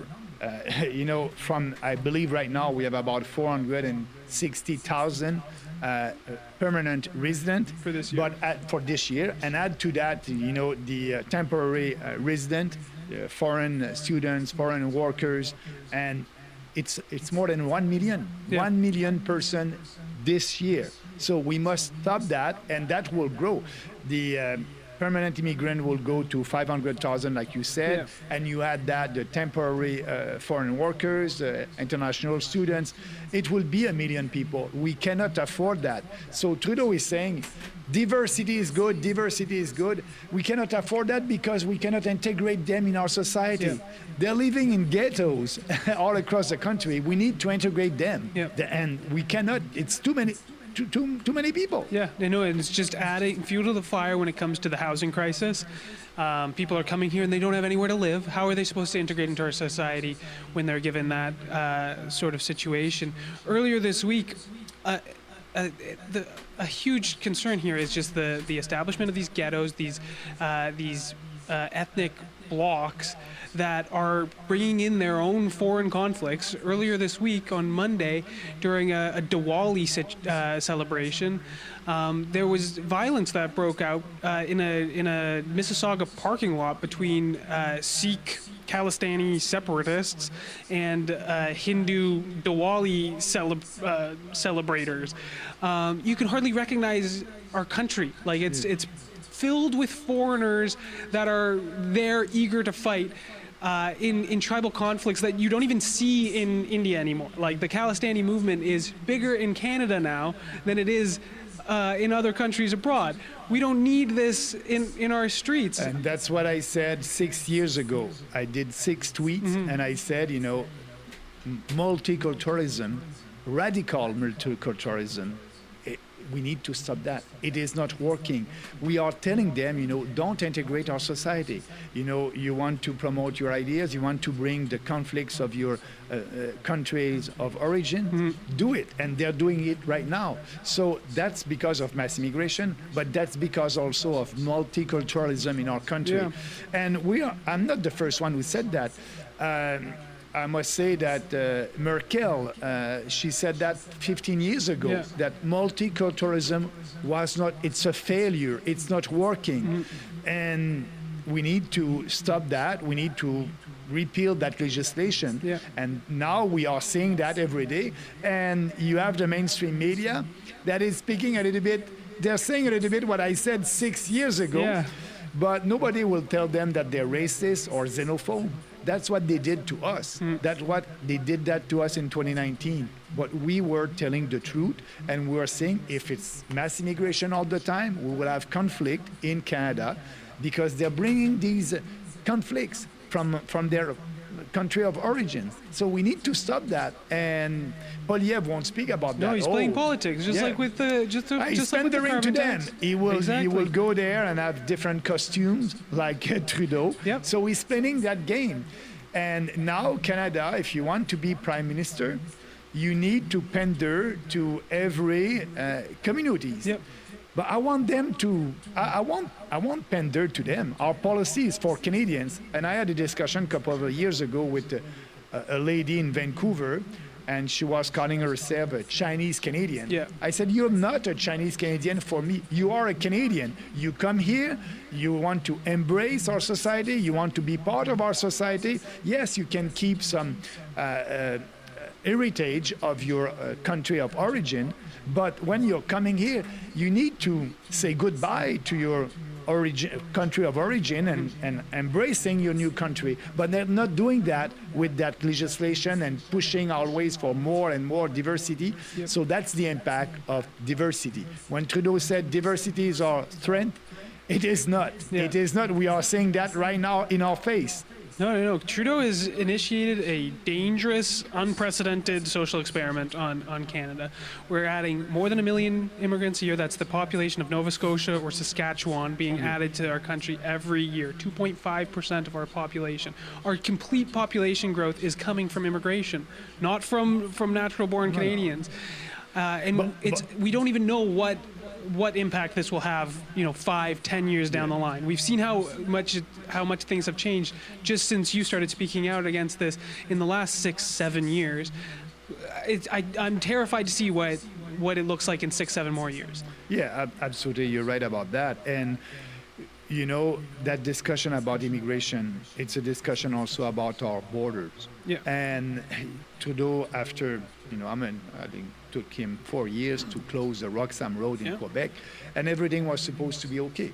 At the last year, when that road was open for, fake refugees, we had about 30,000 people who crossed that road in Quebec. And Trudeau shut it down, and we were asking for that since the beginning of all that. So, and Trudeau shut that down, but now we have a new Roxham Road. The new Roxham Road is the airports in Canada, Montreal and Pearson. People know they can come and with a tourist visa, and after that they're saying, okay, now I'm a refugee. So they're doing that, and from January to September, we had more than 26,000 of fake refugees who were saying, after coming to Canada with a tourist visa, when they're at the airport, no, I'm a refugee. So why are they doing that? It's because the Trudeau government changed the regulation, and usually if you want to apply to come to Canada on a tourist visa, you need to show that you have the money to stay in Canada and you have the money to go back. But now they said you don't have to prove that anymore. So they're coming from Africa, Bangladesh and Kenya and all these countries. They're coming to Canada as a tourist. But in reality, they want to come as a refugee, and they're coming as a fake refugees. And now 26,000, and we had about 30,000 with the Roxham Road in 1 year. And now Up to last September, 26,000 of them are crossing our border at our airports in Montreal, Toronto, and Vancouver. Yeah, with one hand, they solve the Roxham Road problem, but then they make a new problem, and now, you know, we're getting even more of these fake refugees than when Roxham Road is open. It's absolutely unbelievable. I don't know why they're manufacturing these types of problems. There's ideological adherence to mass immigration that perhaps is pressure from groups like the Century Initiative, who think Canada's population needs to be 100 million by 2100. You have small countries that are very successful and prosperous. Yeah, you exactly. don't need to be big to be prosperous. But what Trudeau is doing also, you know that Trudeau's father did fight the separatist movement in Quebec. But Trudeau, the son, with mass immigration and multiculturalism and diversity, is giving fuel to the separatist movement in Quebec. Right now, the leader of the Parti Québécois in Quebec is very popular in the poll, and he's speaking about immigration because in Quebec, Quebecers want to preserve their language, their culture, their identity, and it's part of the nationalist movement in Quebec and the separatist movement. So what Trudeau is doing right now is helping the PQ, the independence movement in Quebec. We have the solution to have a united country. No more mass immigration, no more multiculturalism, respecting the Constitution, and fixing the equalization formula. You'll have a peace in our country, and you won't have any constitutional debates. But now it's starting again in Quebec, and at the next election in Quebec, I believe that it will be an important discussion. So Trudeau is helping the separatist movement, and is destroying our country. Yeah. The last thing I want to address is some of like the lies that support this this push for mass immigration, and it's all economic. Like our the Canadian economy will collapse without immigration. Our population pyramid is inverted. We need immigrants to make sure that we don't have a demographic collapse. What do you think about some of these economic arguments that were pushed on us by the elites? Well, it's not based on facts. Actually, if you look at the birth rate in our country, the fact that we have that mass immigration to help because our birth rate is very low, it's not helping. These people are coming and they're older, so it's not helping the population. And they bring over their parents and their relatives. Yeah, we have family reunification. So serious studies are saying that you won't solve the fact that the birth rate is very low by immigration. Yeah, it's like a Band-Aid solution. It doesn't address the root cause. These people are older, and when you bring more people, yes, maybe your GDP will grow, but the GDP per capita is going down. That's the most important data, the GDP per capita. So it is going down. Our standard of living is going down. And I don't have to explain that.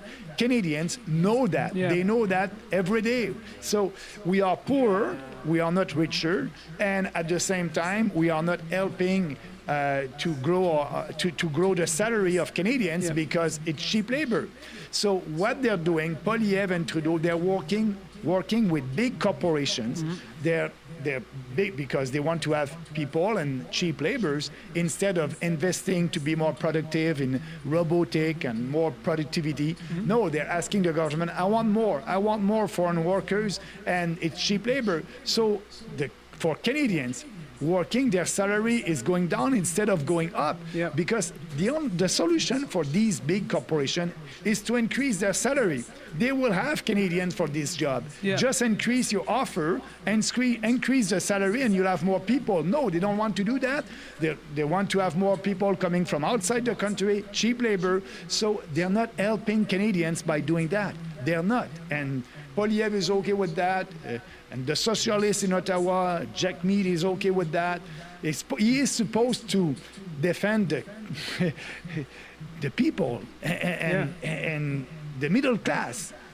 But with mass immigration, we are not helping the middle class.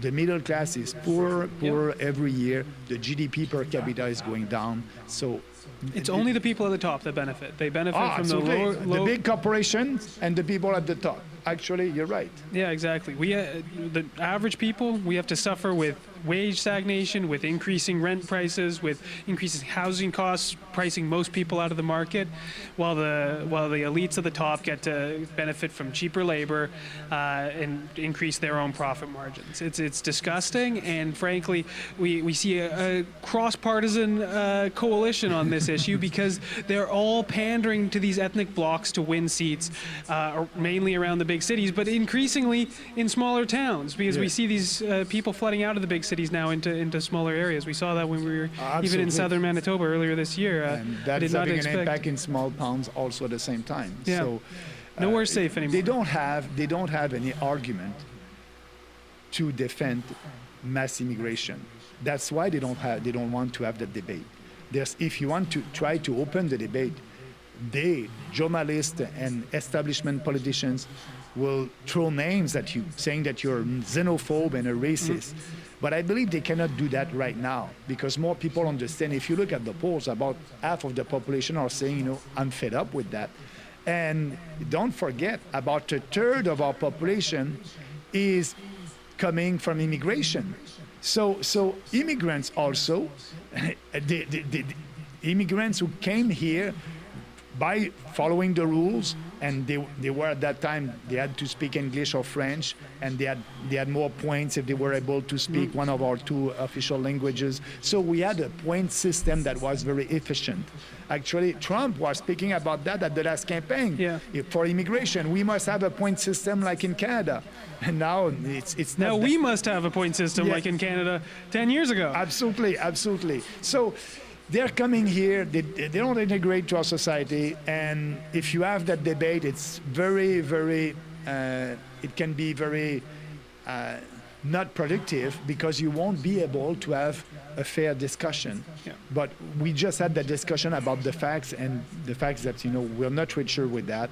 That's not solving the very low birth rate. And all their arguments, you can destroy it easily. Yeah, they're lies coming from the elites who benefit from it themselves. Absolutely. Mass immigration is the issue of our times, and it's only a matter of time before more people realize it. And people are realizing it because they're looking in Europe. They're looking in France, in UK, in Germany. They had mass immigration and also multiculturalism, and now they can see that in France, there are places where you cannot go. A no-go zone, it's too dangerous. And that will happen in our country if we don't stop mass immigration. So more people are aware of that, and they want to preserve the country like us. So I just want to preserve the country I grew up in. It's not that far off. I hope it's not too late. Oh, yeah. So that's everything we have to cover today, folks. We'll be back with another episode in another week or two, so watch out for that. Make sure you'll see it right away if you're following us on the social media channels. Make sure you're following us wherever you're watching us right now, on Facebook, YouTube, as well as those other channels like Rumble and Odyssey. Make sure you're following us on those pro-free speech channels in case we get banned off some of the more traditional channels. So if you can take a moment to interact with this video, drop a like, a comment, a retweet, a share, whatever the social media language is for the site that you're on, please take a moment to do that. Do you have any final words for our viewers, Max? I want to thank everybody, be strong and free, and don't forget, if you want to know more about us, go on our website, peoplespartyofcanada.ca.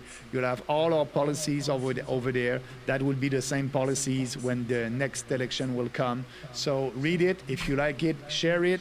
And we're going to start that common sense revolution together. I need you, and I believe that you need us also. Excellent. Have a great day. Stay strong and free.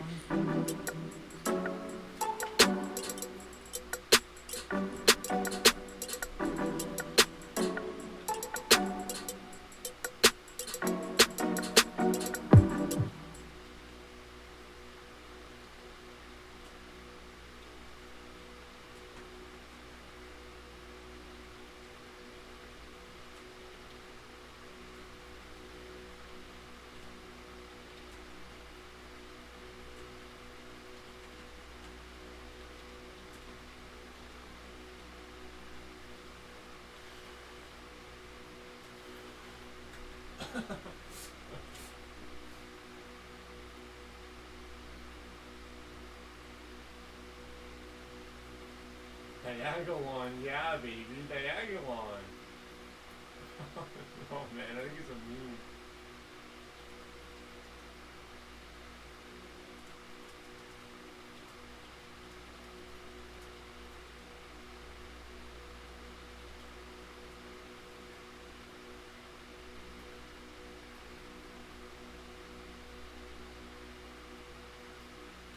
Oh my god, let's watch something else.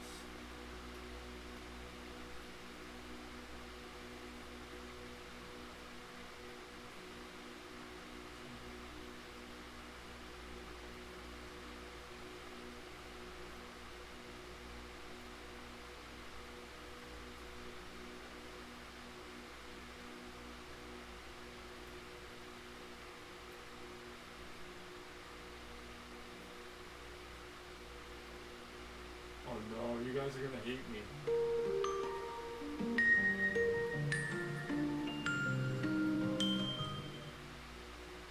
Hey everyone, this is Adam Ellenboss from Nightlight Astrology, and today we're going to talk about why Jupiter and Venus are quietly a really big deal right now. I don't think most people are going to pick up on or notice the fact that Venus and Jupiter are doing some really important things, and so I felt like this would make for a really good topic. And also, I'm doing this because I think it's going to be a good way for us to fill out some of the transits that we've been looking at this week, including the Sun and Mars going through their square to Saturn. By looking a little bit more carefully at the scheme of essential dignities and the way that those dignities are reflected in the sky right now, it turns out that Jupiter and Venus have a lot to do with what's going on. So we're going to kind of unpack that, explain why they're such a big deal, and give you some things to think about that will hopefully be useful. All right, that's our agenda for today. As always, don't forget to like and subscribe, share your comments and reflections. It all really helps the channel to grow. And as you guys know, you can find a transcript of any of my daily talks on my website, nightlightastrology.com. We are also on day 4 of our 10th annual Kickstarter. And so our goal this year is to raise the support of 1,777 backers by New Year's Day. Our last full day of fundraising is New Year's Eve into New Year's Day.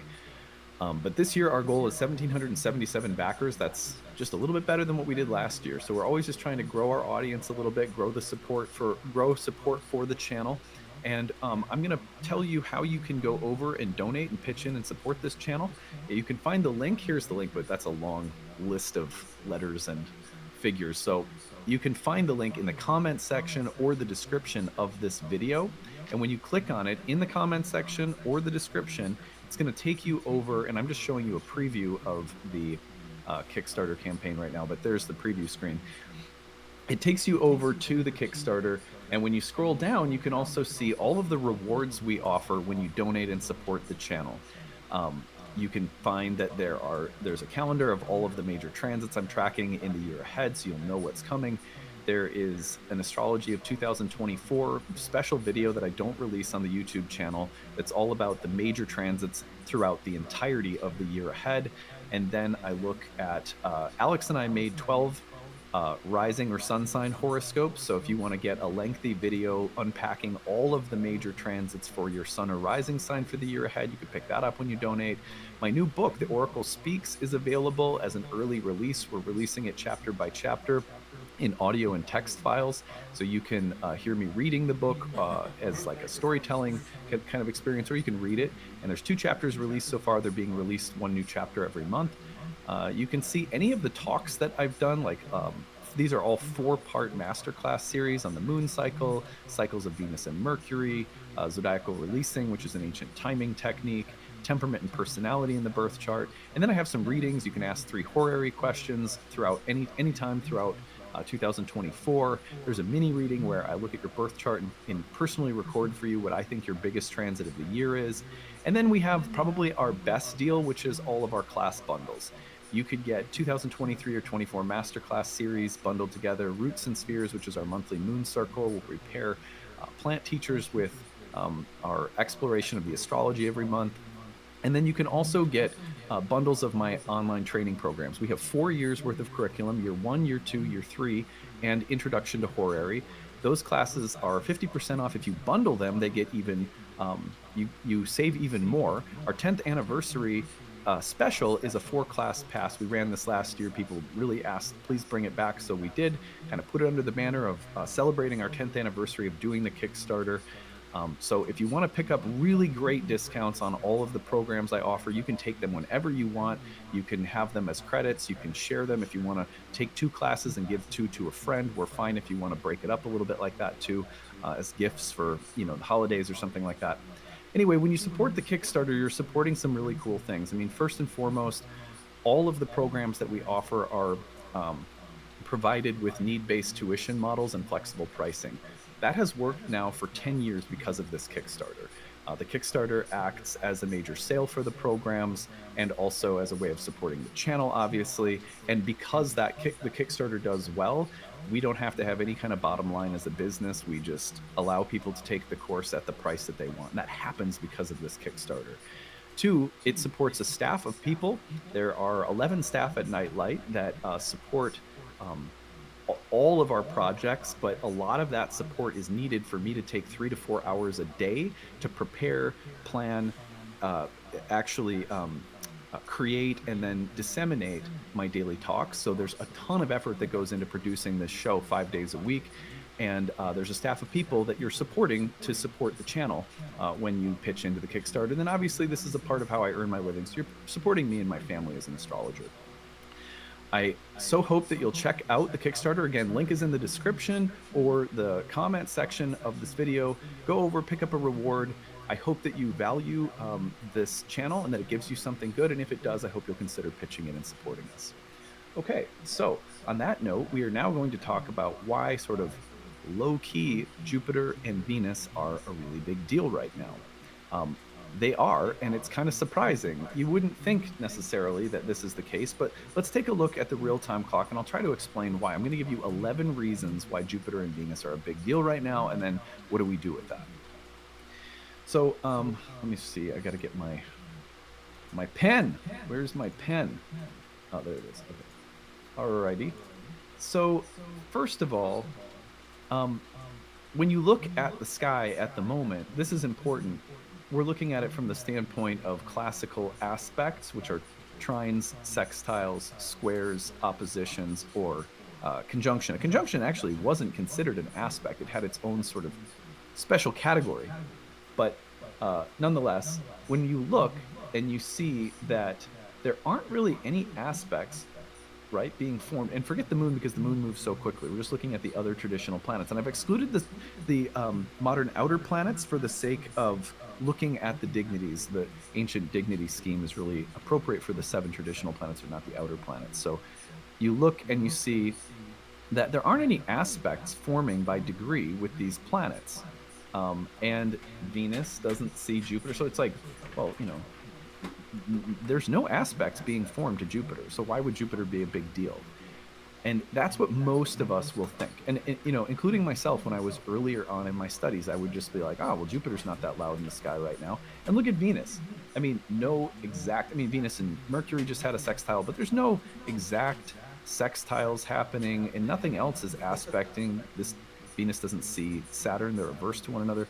It doesn't see Jupiter. So it doesn't look like Venus is doing all that much. Of course, she is approaching the south node of the moon, and we're going to talk about that.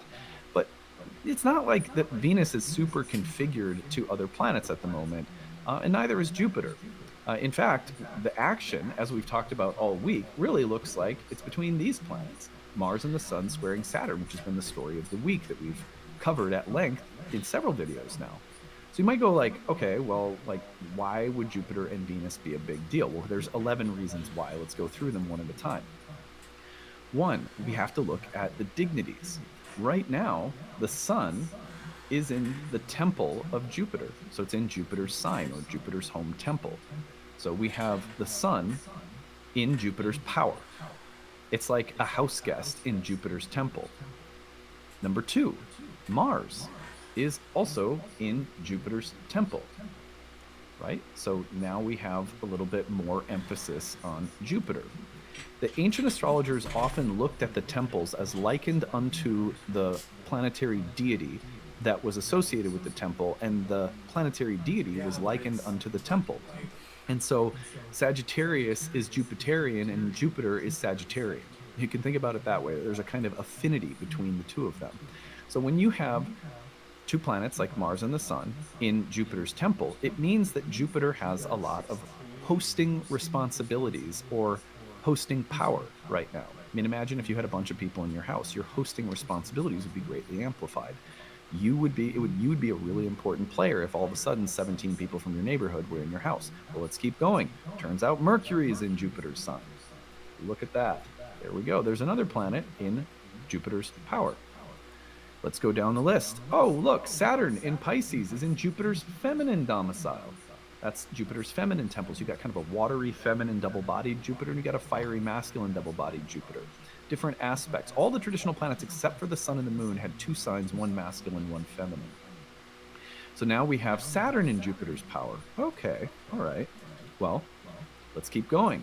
If we look carefully, and I'm going to show you this, this will show you that the Sun is in Jupiter's term. Now, what is a term? A term or a bound is a fifth division. The signs are all 30 degrees, and they are broken into 5 unequal sections of degrees that are ruled by a planet. These are called the bounds or the terms. And so the first number of degrees here in Sagittarius, and I tell you the exact number, but I don't have my cheat sheet handy. So you'll see, though, that Jupiter is in that section of, or the Sun is in that section of degrees that are also ruled by Jupiter. So in other words, the Sun is in Jupiter's sign and Jupiter's term or bound. Keep going. Mars, well, look, Mars is right next door, so we also know that Mars is also in Jupiter's term. So we have 2 planets in Jupiter's term and Jupiter's domicile. Let's go forward. Then we go forward a little bit more, and it turns out that when you look at Jupiter, we kind of turn an interesting corner here. Actually, let me just take this down a second. So we have 4 planets in Jupiter's sign. We have 2 planets in Jupiter's sign and Jupiter's term. Okay, so that's a lot of emphasis on Jupiter in the sky this week. And those 2 planets that are in Jupiter's sign and term are the ones squaring Saturn, who is also in Jupiter's sign. So you see how Jupiter is like hosting this encounter between the Sun, Mars, and Saturn. All right, now let's turn our eyes to Jupiter's actual position. So Jupiter, interestingly enough, is in Venus's sign of Taurus. And if you look, you can see that Jupiter is also in Venus's bound or term. Interesting. Well, let's go forward once more. Saturn is in Venus's exaltation. Pisces happens to be Venus's exaltation. And Saturn is in Venus's term. Let me take this down so you can actually see it. There you can see. So Saturn is in the exaltation of Venus and in Venus's bound or term. Jupiter is in Venus's domicile while in Venus's term or bound. Aha. So now we're starting to see that there's also that Venus has a lot of power in the sky right now. Let's keep going, and we're weaving some things together here. Look at Venus. Venus is in her own home sign in Libra, so she's empowered. She's in her own sign, but look at this. She's also in Jupiter's term. She is in the term of Jupiter. So they have a form of mutual reception by term. That means that Jupiter and Venus are working together right now. And we also know that Venus has the most essential dignity of any planet in the sky at this time, and that Venus is host, exaltation ruler, and bound ruler for Jupiter and Saturn. So do you see how when you start looking at the essential dignities, all of a sudden you get a clearer picture of what's actually going on? We've been looking all week at the archetypes of Sun and Mars square to Saturn, but we haven't been thinking about the fact that that dynamic is hosted by, or it's like being looked over, and taken care of by Venus and Jupiter. Okay. Well, then it becomes very important to understand what Venus and Jupiter are doing in the sky right now. Venus is approaching a conjunction with the south node of the moon, and when Venus actually conjoins the south node of the moon, Venus will not only be in her own sign, but also will move into her own term. So Venus, again, is very powerful in the sky at this time. She's in the morning star position. She's got a kind of weighty, brilliant morning star quality. She's in her own sign. She's in her own term, and she's approaching a conjunction with the south node of the moon. And she has tremendous power right now through rulership and exaltation rulership over Jupiter and Saturn, who are both also in her bound. Okay.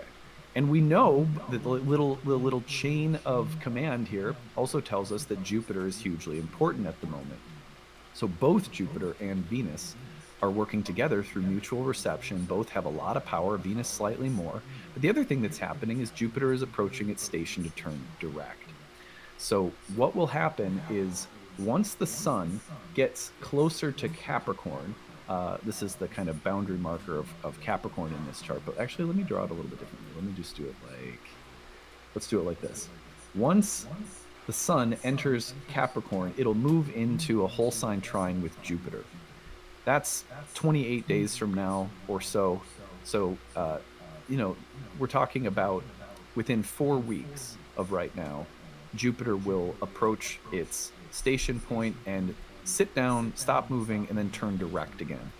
For a planet in the synodic cycle, that station to turn direct with a superior planet like Jupiter is something like its third quarter moon.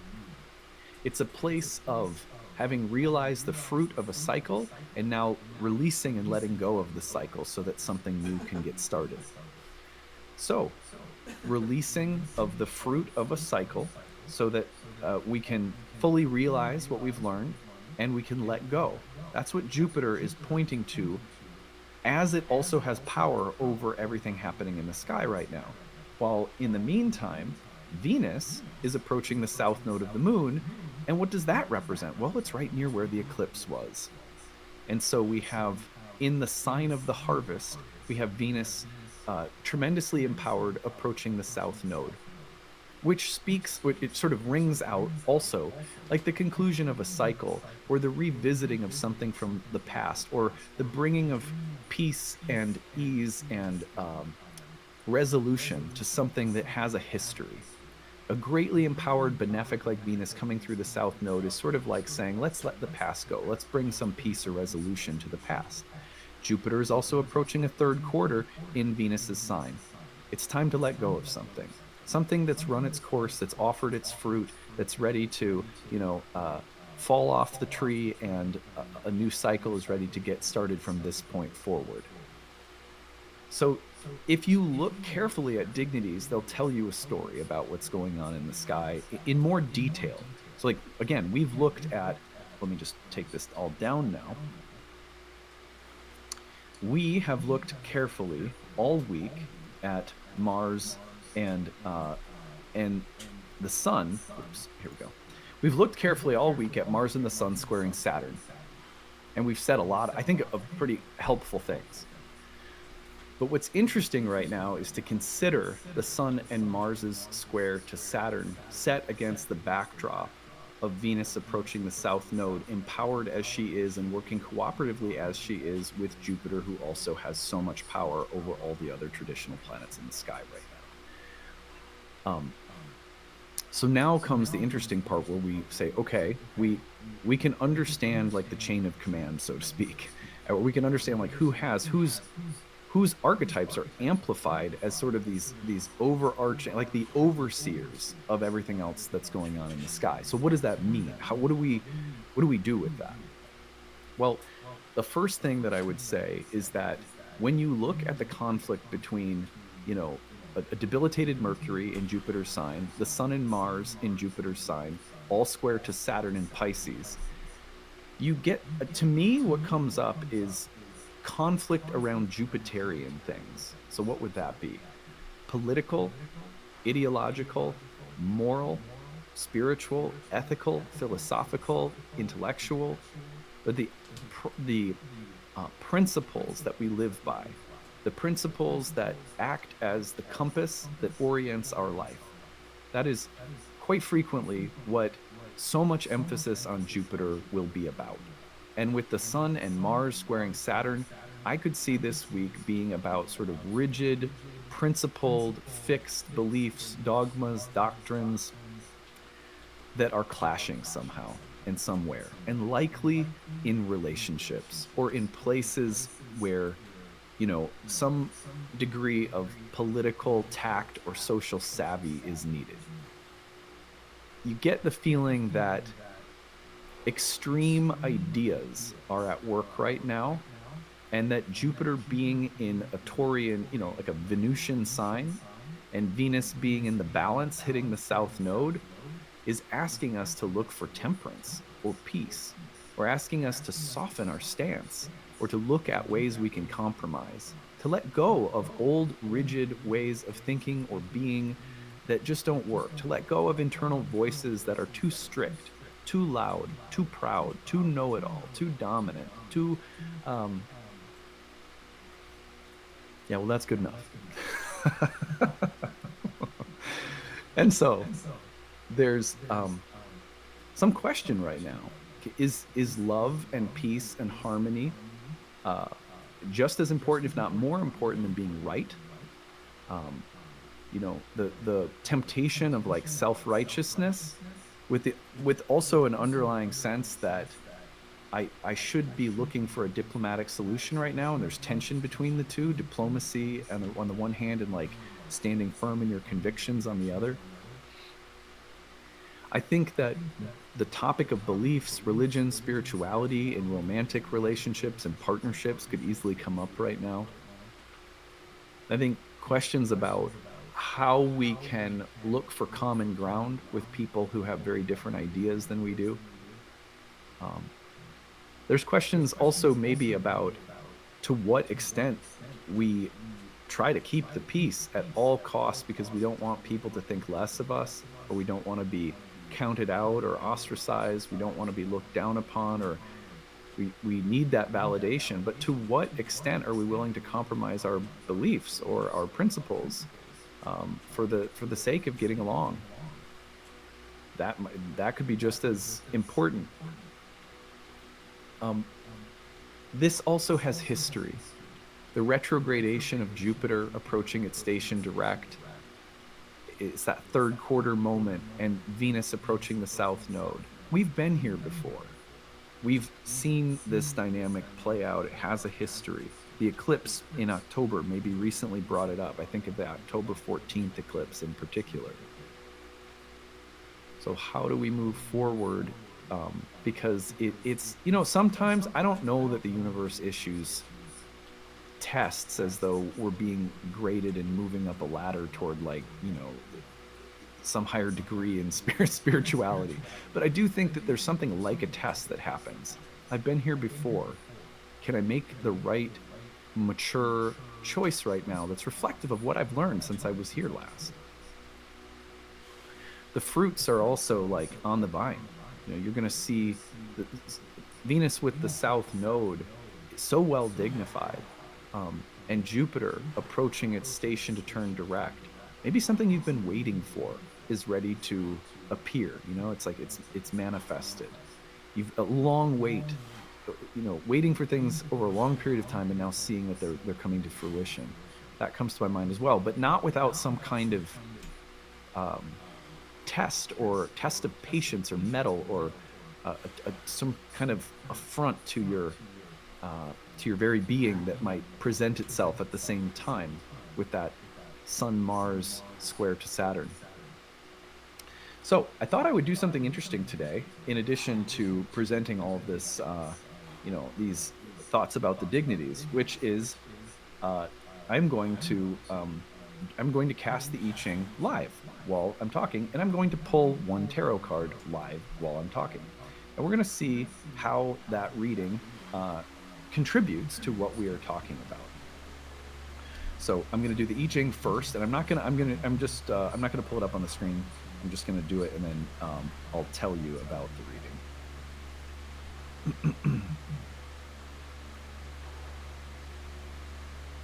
reading.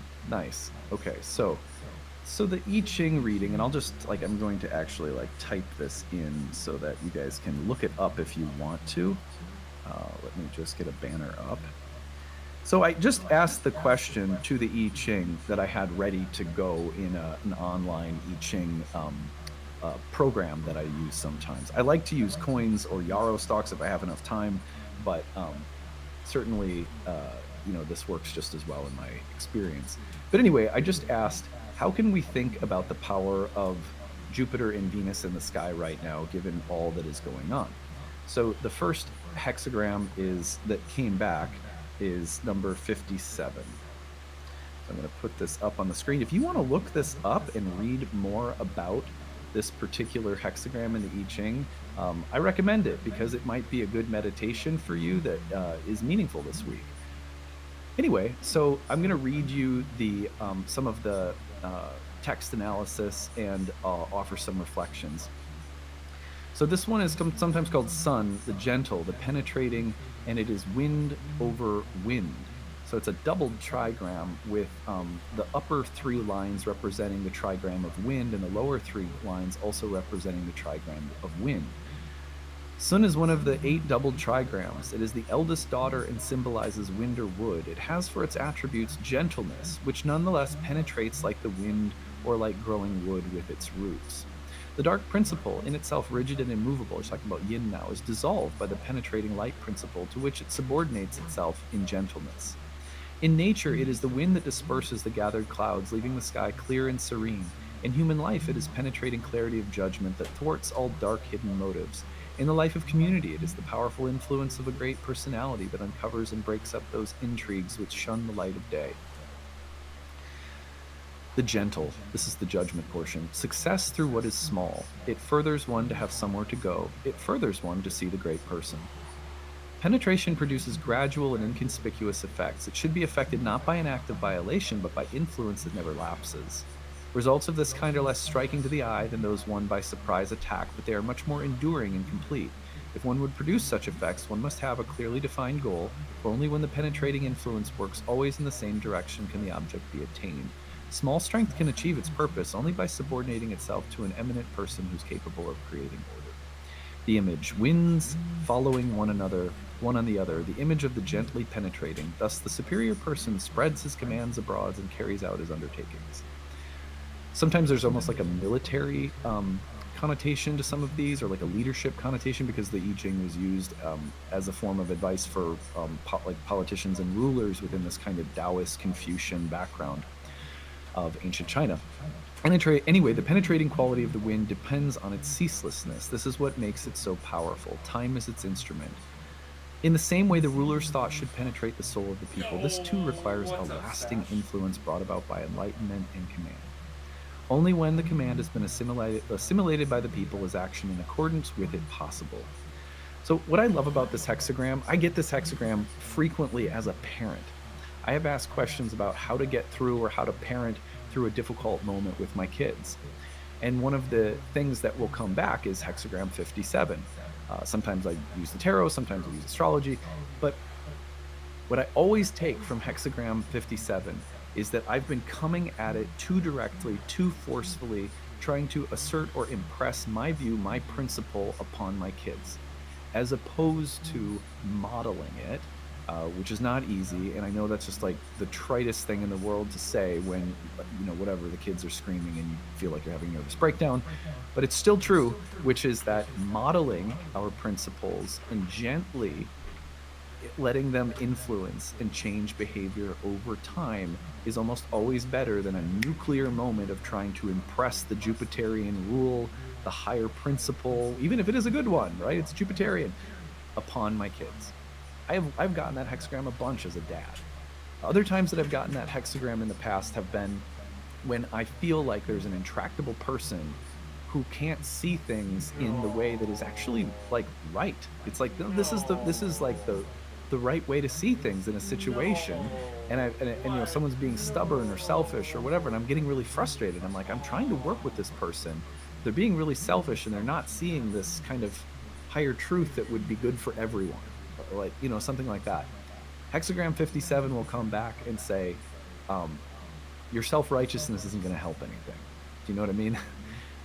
Gentle modeling and influence over time wins hearts and souls. Okay, so a simple truth that immediately the I Ching, as I'm casting it live, right? Beautiful oracular response. Here the I Ching says something like, look, right now we've got the Sun and Mars in a Jupiter-ruled fire sign squaring Saturn in a, double-bodied Jupiterian water sign with a debilitated Mercury, and you might be feeling the need to, you might be hot-headed, or you might be dealing with people that are sort of intractable or stubborn, or you might be trying to assert your will and your ideas too forcefully. So Jupiter in Taurus, retrograding third quarter, Venus crossing the south node of the moon. It's time for us, not that we have the wrong ideas, but we have the wrong way of trying to assert them. Our tone of voice isn't right. Our approach is too dogmatic, too hard-headed, too self-righteous. There's something in the sky right now that supports.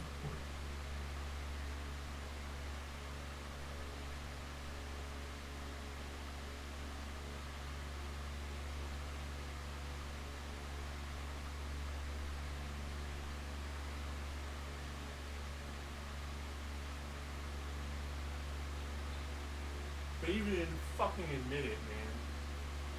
They even fucking admit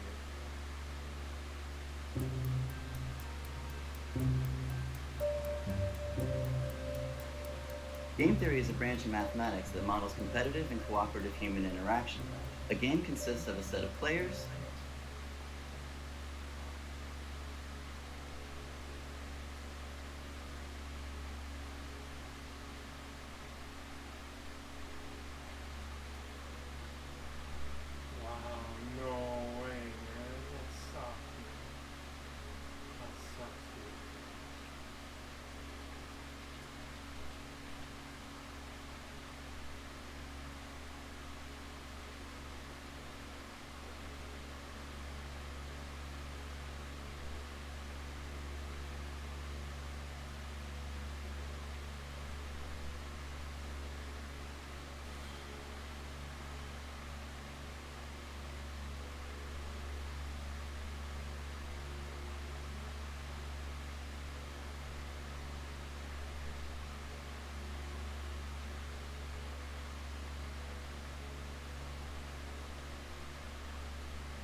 bully, no bully, no bully, no bully. Just like no bully.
Oh man, no, no, no.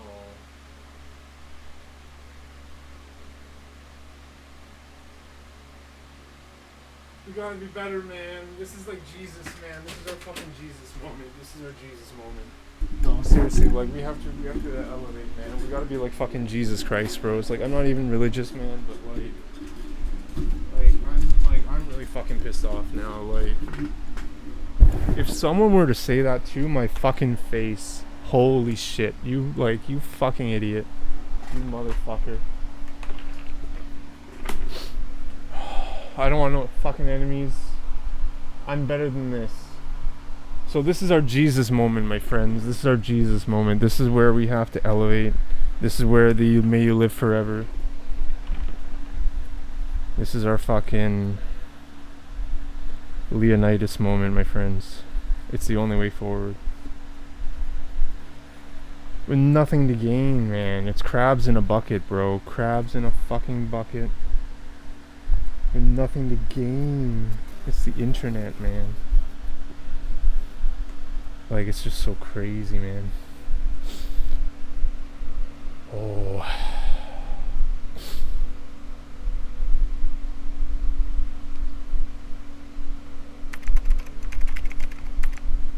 Black Friday week, man. We're back. I figured out how to do this today, J-Mac. That's me, look.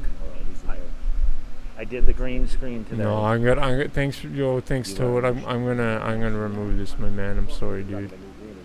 I'm sorry, You my didn't even know man. how to do it. How are you a media guy and you don't know how to do I don't even know what the app's called actually. No, but it's like, no, but it's like they're So tell me about F1 a little bit. Sick, bro. they don't care about you, man. They don't care about you, dude. I know you follow. They're going to pretty discriminate heavy. you against love, you. They will. you Like love it Hamilton, huh? doesn't matter what it is. But he didn't win, huh? It's whatever. What did he finish in the series? This one, like overall third, but this past race I think he was sixth. But it was already decided before this race, right? I mean, this is basically just a rock at this point. Just going through the motions. And will you ever go to another one is the question. Besides here. I want to go to Monaco before it's all said and done. Yeah, dude, that's like bucket list. Yeah. The racing is okay, but it's like such an iconic track. I just want to win. So what was the consensus on the Vegas track, honestly? It was a pleasant surprise.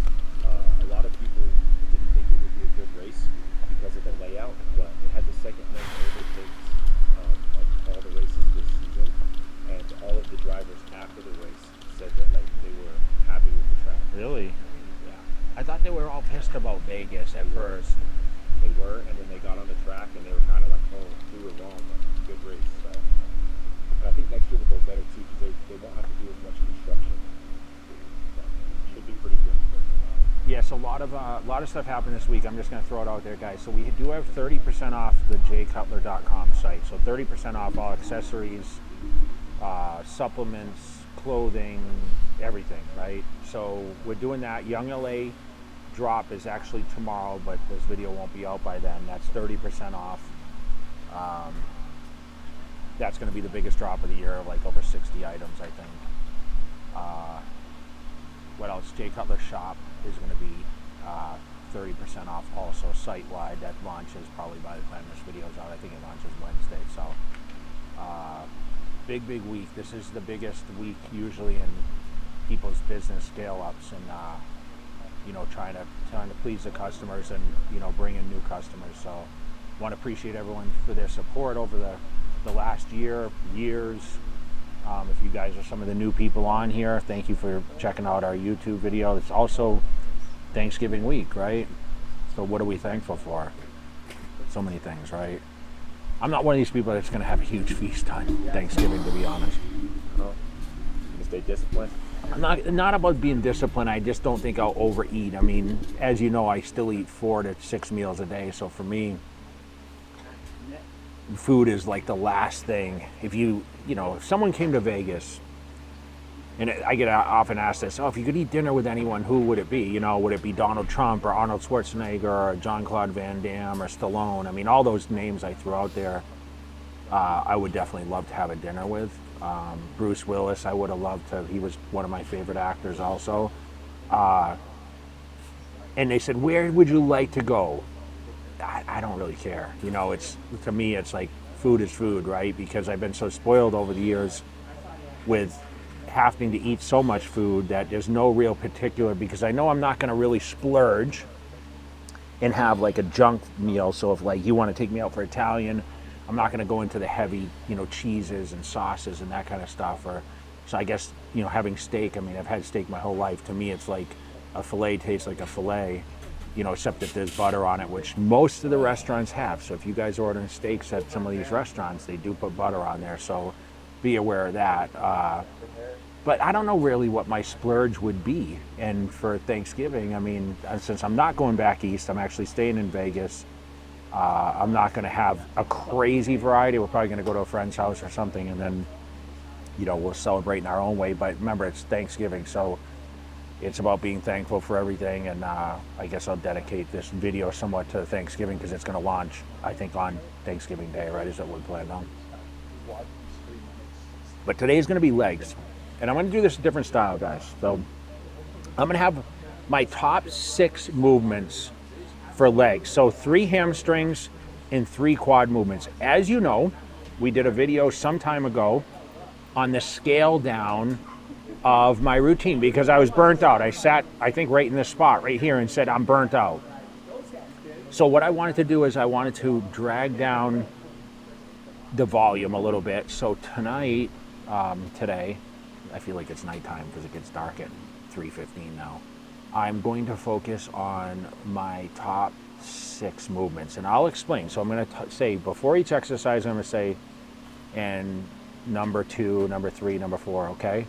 And I'm going to show those exercises, probably show a couple different variations, couple different angles. Of course, J-Mac's behind the camera today, so we're going to get to it and show you guys what's up. Another spot, we're at Kilo Club.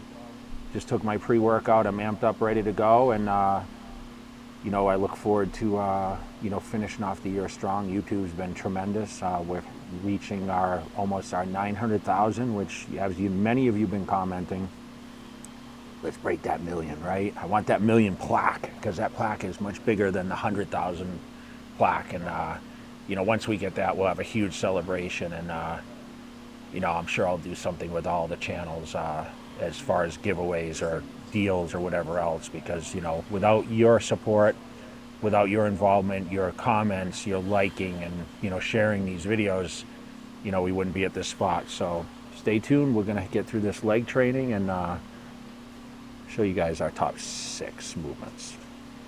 All right, so exercise number 1. Okay, we're gonna start with hamstrings, and this is gonna be the seated leg curl. Okay, this has always been my number 1 exercise. In fact, when I lived in Massachusetts, okay, I lived in Worcester, and I ended up choosing to go to a gym in Framingham, Mass, which is probably 25 minutes away, when I had one like right next door to my house, just to use a seated leg curl, which at the time it was a flex. It was called a ham tractor. Now this is a Life Fitness, and this is always, always, always, if you guys ever follow my videos, it's always the first movement I do. Why? it just seems to target my hamstrings. I got a crazy pump after doing this one movement. I'm gonna do 3 sets here, okay? Probably do 1 or 2 feel sets, 3 working sets. I'm gonna focus on doing 10 or 12 reps. You guys know the drill. And try this, #1 exercise, okay, for hamstrings. So starting weight is about 130. This is my first set, so.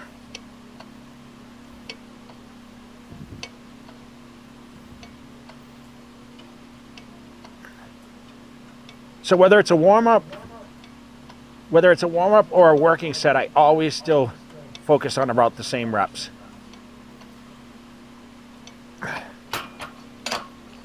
That high reps shit, it doesn't help anything. It keeps, you know, everyone thinks, oh, you get caught up if you do more high reps. Misconception. I've been going hard from the night into the daylight, telling them all that yesterday's price is not the same price. Eating up wings for breakfast, I can tell you what it tastes like. Wake up and I see red and I still don't got no brake lights. Yeah, feeling super fly. I look in the mirror, see ambition in my eyes. Exercise #2, hamstrings. Stiff-legged deadlifts. Now for these, I've been doing stiffs forever. I used to do it with barbell. I never really got into the dumbbells until later in my career. So after I won the Mr. Olympia, I really wanted to target my hamstrings a little different. So I found with dumbbells, I'm much easier to engage this movement. Now I talk stiff-legged deadlifts, which I always picture stiff-legged like you're totally straight. But for me, I have a little bend in the knee, bringing some of the glutes. It works basically overall the glutes, hamstrings. I mean, obviously the whole backside. I mean, some people use this as a back movement too, like deadlifts, right? So I'm gonna pyramid the weight up. I'm gonna start with around 65, go to 70, and then 75. Our 3 sets here. Still gonna focus on 12 reps. And this is exercise #2. Formula, they love the way I drive. Yeah, I've been apprised, there's no need to be surprised. Baby, I'm a go-getter, go-getter. Yeah, you better go figure, go figure. Baby, I'm a go-getter, go-getter. Yeah, you better go figure, go figure. Try and get a big stack in my bag. Boy, you know I'm getting to it. It's like that. Try and get a big stack. The hardest part for me to adapt to the low volume is I've never done so much low volume ever in my career. People think you start off, right? You learn. People told me 12 sets, 8 sets, 15 sets. Not many told me 20 sets per body part, right? So for me to do basically 9 sets, working sets, it seems a little low to me, but it is working right now. That's the main thing. So we're gonna head to the last exercise. All right, 3rd and final exercise for hamstrings. This is gonna be lying leg curl, pretty standard. Usually everyone's first exercise, it is my last. Now, why is it my last, okay? So you see me do the curl to start, okay? Pump up the hamstring. Then I do the stiff leg is to stretch it out. The stretching out is gonna allow more blood flow, right? So pump, it gets filled up, stretch it out. You're gonna allow more volume to be able to push in there by this exercise. So this is gonna be the final 3 working sets here, okay? I'm gonna start with, it's around 110. Might go up to 125 on this. Pretty standard movement. Focus on the same thing, 10 or 12 reps. And by this point, you know, my muscle's already pretty full with blood. And then we'll go roll into some quads. I'll show you the top 3 for quads, but let's finish off strong with this bad boy and do some reps.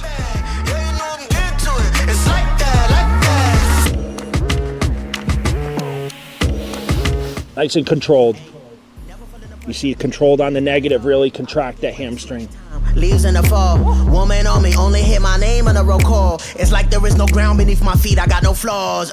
Still humble, but just don't get it confused. You know who I am, there's no need to introduce. I am one of one, they can't stand it, but it's true. Sicker than the average, ain't no challenge that's immune. Baby, I'm a go-getter, go-getter. Yeah, you better go figure, go figure.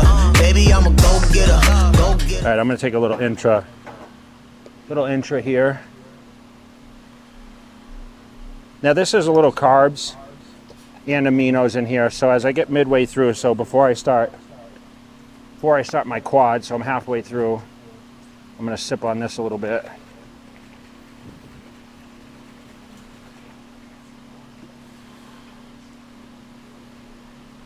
All right, everyone's favorite. Exercise number one. Exercise number one for quads. I almost forgot what I was talking about there for a second. Exercise number one for quads is going to be leg extensions. Now, why? Why do I do this first? Okay, I'm going to warm up the knees. I'm going to start off maybe 3 warm-up sets with this. Okay, I hate to say warm-up, but feel sets. And then I'll do 3 working sets, pyramiding the weight up. 12 repetitions. I'm always going to do this to pre-exhaust. Now, I talk about pre-exhaustion when I talk about shoulders, chest training, arm training, everything. I try to do a pre-exhaust movement. So something a little more isolation, but this is really going to kind of get the blood going, get the knees warmed up. Not that they're already not warm from doing hamstring twists. That's a nice thing. 1 set of this, okay, I'm going to start with 100. I'm going to get a pump. Now, that could be because I have great quads, but that's what's nice about, my leg training is always my favorite body part besides back to train, because I feel it the most, right? It was the most genetically gifted body part for me.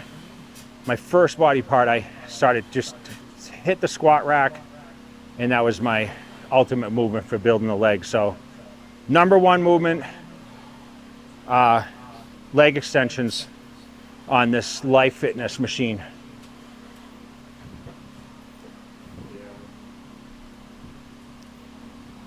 I'll try to keep my hands off the handle so I can feel the legs work a little bit. I always like doing it like this. Put my hands on my legs so I can feel the quads engaging. You always want to feel the movement. Go figure. Try and get a big stack in my bag. Boy, you know I'm getting to it. It's like that. Try and get a big stack in my bag. Yeah, you know I'm getting to it. It's like that, like that. Big stack in my bag. It's like that, like that. All right, little tip for you guys. Legs might be one of those body parts that you might want to do a few more repetitions. So I'm not opposed to 15, 20 reps. Blood flow is the most important thing. So sometimes engorging the legs with blood is kind of ideal. So sometimes it takes repetitions, right? A lot of blood flow.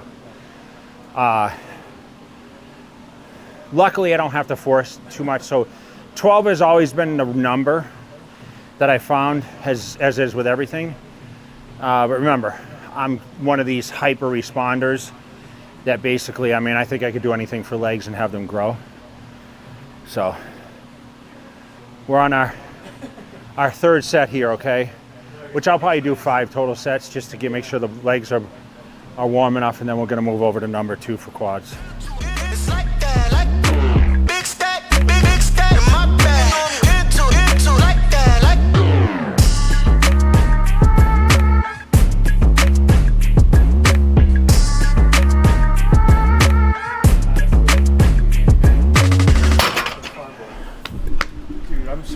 I'm sorry, you are not a rat. I didn't Exercise I'm sorry, number you are 5. not a rat, man. I didn't mean that. I didn't mean... Okay, our second one for legs is going to be a leg press, okay? I just went over to use the... I didn't mean you. I really, seriously. And I'm sorry. And... It's just it's like snitch. But it's like, I know people, that's what I mean. The government, they pulled the game theory on us. The vaccinated and the unvaccinated are both fighting against each other right now because they pulled this game theory bullshit on us. And we're not uniting at all. And it doesn't matter what the subject is, right? It doesn't matter what the subject is. It could be anything. They're going to find a way to divide us. Now they're using Israel-Palestine because it's more successful than Ukraine, Russia.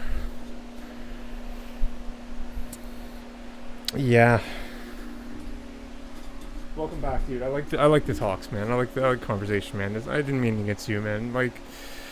when I said it's like it's not.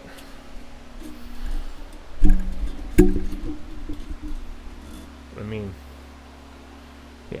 Let's just leave it.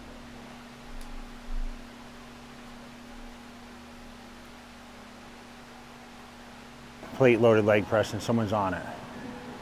So we're gonna do the alternate leg press here. Now this is a selectorized one. Many of you guys will probably have this in a gym. Okay, we're really trying to target, you know, that outer head of the quad, okay? So with this, we're gonna focus on 3 sets. Same thing, 12 reps. I'm gonna pyramid the weight up. Like I said, normally this would be on a regular leg press, but like any gym, sometimes they're taken, so let's see what we got here. It's been a minute since I actually used this one. But I'm gonna get this thing as deep as I can go. Notice my foot placement too, okay? I'm gonna go a little lower on the platform so it hits more of the quads. If I wanted to hit more hamstrings, I'd be up a lot higher. Baby, I'm a go-getter, go-getter. Yeah, you better go figure, go figure. This actually feels really good, but yeah, you better go figure, go figure. Try and get a big stack in my bag. Boy, you know I'm getting to it. It's like that. Try and get a big stack in my bag. Yeah, you know I'm getting to it. It's like that, like that. all right, notice the pause. I'll engage the quads like that. I'm gonna pop this up in some weight. The main thing I'm focusing on is the pump. Okay, no weight records. I'm really just focused on really how much blood flow. So rest time, 45 to 60 seconds between. Enough to sip the water, change the weight, catch the breath a little bit, and then we roll.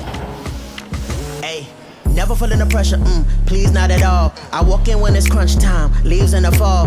Woman on me, only hit my name on a roll call. It's like there is no ground beneath my feet, I got no flaws. Still humble, but just don't get it confused. You know who I am, there's no need to introduce. I am one of one, they can't stand it, but it's... This is exercise number 6. This is gonna be the squat.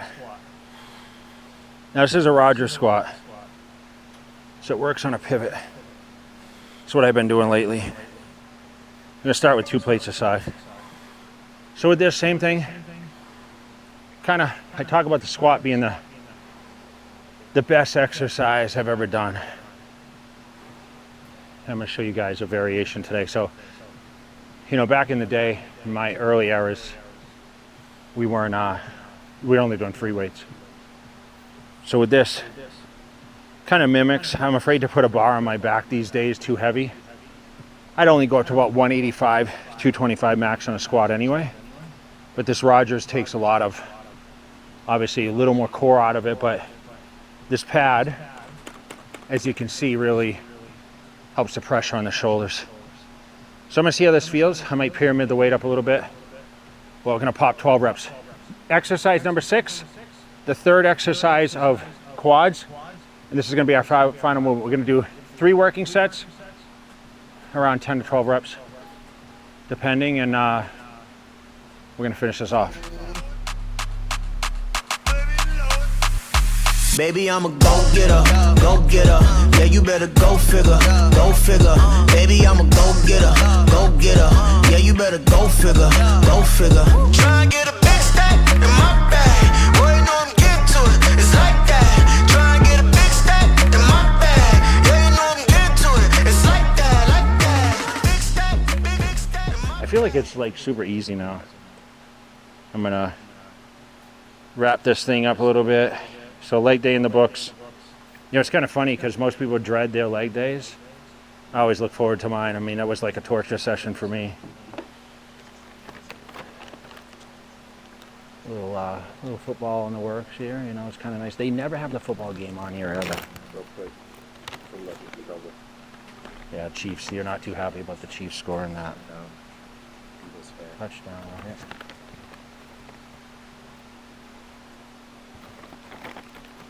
Yeah, I normally like to have just a little bit of protein after I train.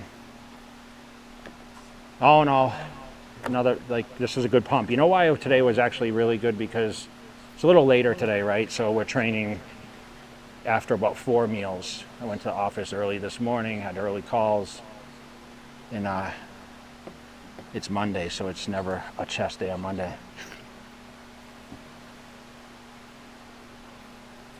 No one's gonna do legs on Monday, which is the best part. So I pointed out the top 6 movements, okay? So we did 3 hams, 3 quads. Now, some people split up their body parts. Some people do hamstrings on a certain day and they'll do quads separate because they feel like it's too taxing. For me, I like to train particular body parts on one day. So arms are done together, bis and tris. Quads and hams are done together, leg day. Shoulders are done one day, back one day, chest one day. I've had every different routine in the books, okay? I used to do, you know, chest and biceps or chest and triceps or shoulders and vice versa. I split up the hamstring training because hamstrings honestly were a weak body part for me. And that's why I tend to train them prior. I try to give them priority, okay? Just like I do on calf training on my chest day, right? I always do calves before chest because I want to prioritize my weaker body parts. So I was focused on today doing the hamstrings, which I do all the time anyway, as the first priority. So, and for me, I always get a crazy pump in my quads after doing hamstrings. So if you guys want to try something different and you don't train your hamstrings before quads, please try it and tell me what you guys think. I mean, comment below. Maybe you guys have tried this. Maybe you guys don't prefer to do it. Give me a reason why. I mean, the engagement is great because I like to see, because I'm always constantly putting out content, writing routines, and I love to follow along and see what my peers or people, even doesn't matter if you're a world title holder or whatnot, you know, you could just be an avid lifter in the gym. I am going to read all those comments and I'm going to go through and I'll comment on some and I'll like and I'll thumbs up some. I don't usually dislike a lot of the comments, even the bad ones, but I appreciate any engagement I can get, guys. And kind of tell me about your routines, why you guys do it, okay? Like I said, this is filmed for Thanksgiving week. You know, like I said, I'm thankful for a lot of things. Another successful year. I mean, we went through crazy times the last couple of years. This is kind of like the first year we've had of normalcy without any kind of chaos in a sense here in the United States. And that's, you know, I take that as a good fortune. And, you know, training has been consistent. You know, I reached a huge plateau this year by turning 50. And like I said, I got to make some changes in my life so I don't face burnout. I start to enjoy things a little more. I want to still, you know, be comfortable in the gym training with zero pain. And, you know, I brag about how healthy I am, but everyone keeps telling me, it's kind of funny, at 40, they told me, 45, 50, that I would feel much different of like, oh, you're going to feel the pains or the aches. And, you know, knock on wood, I'm still not feeling that. So, you know, I am working on keeping my body in check, still doing my massages. I went to Cairo last week, but I did 2 massage sessions last week, which really helped, you know, keep the muscles pliable, blood flow, everything. So if you guys aren't doing massage therapy, I suggest you do that. I had a slight tweak in my quad 2 weeks ago, 2 workouts ago. So I'm not going crazy heavy yet. I did get some deep tissue in there last week to really loosen that up. And I'm being very careful. You have to take your ego out at the door and focus. So you guys are training with training partners, you're trying to keep up or push the other training partners, leave the ego at the door. I mean, that was one thing I learned in the very beginning, is not to ego lift, because that is going to give you more injuries and time away from the gym. Listen, constant progression is the key. We want to constantly improve, constantly feel like we're making progress, okay? And listen, like, not every day is going to be a rock star workout. Did I really want to come to the gym today and film this segment? I'll be honest, not really. I mean, I had a busy day. Mondays are crazy for me, but you know what? I'm getting it done, and I'm here, and I felt good. I got it all finished now, and you know, on to the next now. So appreciate you guys following along. If you guys like the video, make sure you guys like, please comment, please share the video. But listen, appreciate you guys so much. I hope you guys have an amazing Thanksgiving. I hope you didn't overeat. It's protein shakes and pre-workout for me. So till next time, guys, JTV for J-Mac and myself, we are out. No mercy for you, no worries for you. That Game of Thrones, go Cersei on you. I flip the script, I roll the dice. Don't fall asleep, cause I'm working nights. Hey, you trying to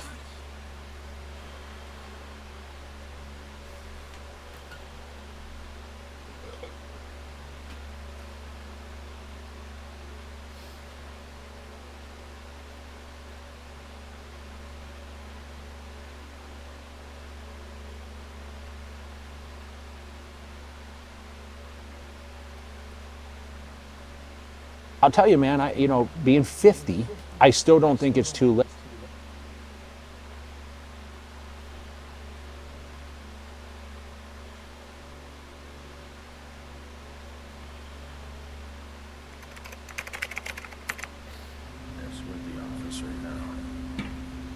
Ready to shoot a podcast.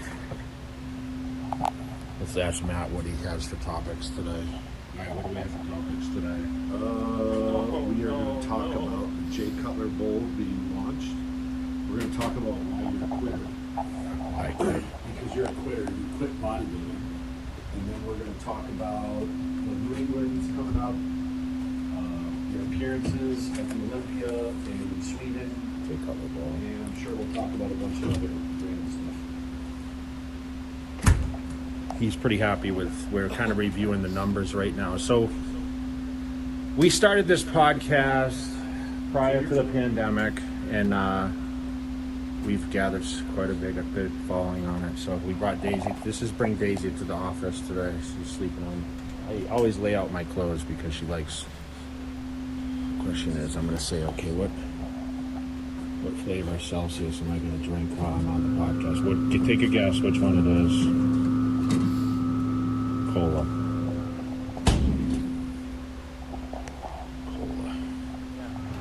Where are we today? We're not a Kilo Club. We're at Elevation. Elevation.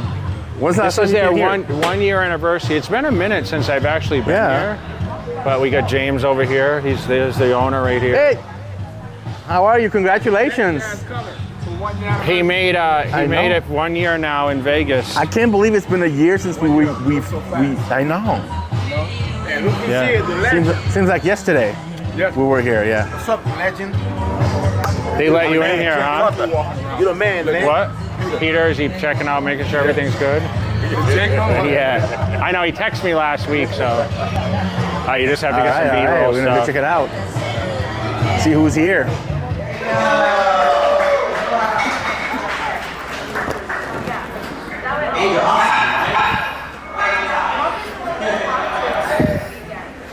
Okay, next I have a gift card for any float spa. This is the soft float therapy spa and it's sensory deprivation. Amazing. This is worth $130. All right, guys, so we're here at the Elevation grand opening. I know we haven't really been able to talk too much because of the music, but as you can see, there's a ton of people here. Yeah. A lot of booths, everything, but we're going to get some training in the middle of it. So today's shoulder day. And do some shoulders, and I'm still full-time bodybuilding. Little less volume, but.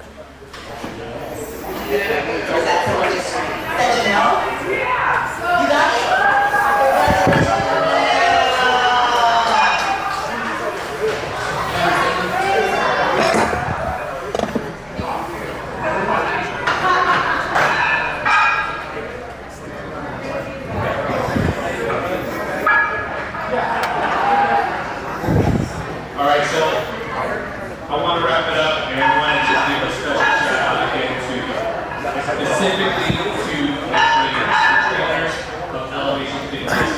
You guys are the ones that make this a home. You guys are the essence. You guys are the special sauce. You know.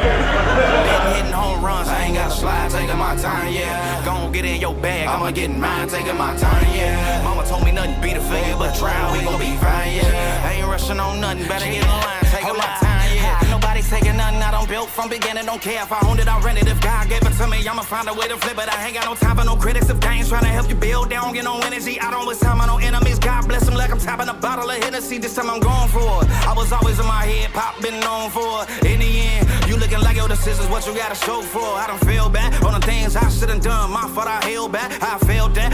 Trying to make the whole world happy, can't sell that. I done stepped up, God gave me permission, yeah, I been next up. OGs, gotta own to they fault, sorry if I messed up. I done left some, probably had some leave, sorry if it's my fault. I done held back, trying to figure out life hit me at the high cost. I done learned, been hitting home runs, I ain't gotta slide, taking my time, yeah. Gon' get in your bag, I'ma get in mine, taking my time, yeah. Mama told me nothing beat the fair, but try, we gon' be fine, yeah. I ain't rushing on nothing, better get in line, taking my time, yeah. Been hitting home runs, I ain't gotta slide, taking my time, yeah. Gon' fill up your bag, I'ma get in mine, taking my time, yeah. Mama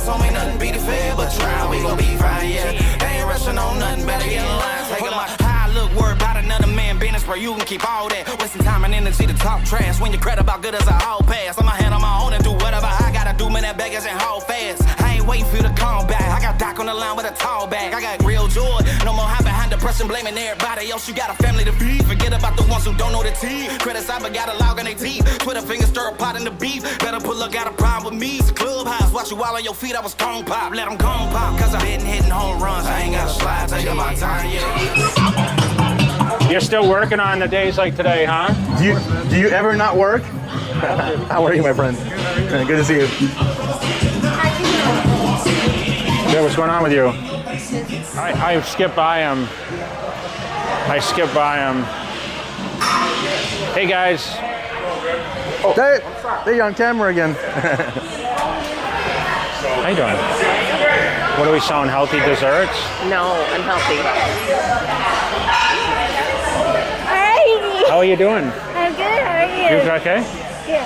Training? Yeah. I thought you guys You just came to visit. Yeah, my brother lives here, so I'm coming to the gym with him, but I'm in North Carolina. Oh, it's good to see you. I'm gonna work out actually.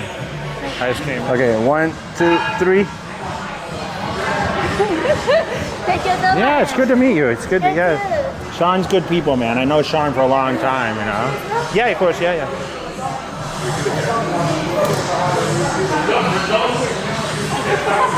Okay, 1, 2, 3. Of course, yeah. Thank you so much. Thank you so much. Yeah, of course. All right, 1, 2, 3. Thank you. Pleasure, Nice yeah, good to see you. Good to see you, yeah. There you go. Anything well? Yeah. Whatever, you want to take a picture? We can take a picture. You want to take one? Yeah. You doing okay? Yeah. I came to work out. I'm sorry. I came to work out, so yeah, that's good. No, it's okay. Everything good though? Yeah. I'll come call you after. I'll come see you. Dude, it's so awesome to meet you, man. Yeah, pleasure. Where you come from? You live here? Okay, nice. It's my first time at the gym, though. I train over here sometimes. How you doing, bro? You go tonight? Good to see you, man. Pleasure, bro.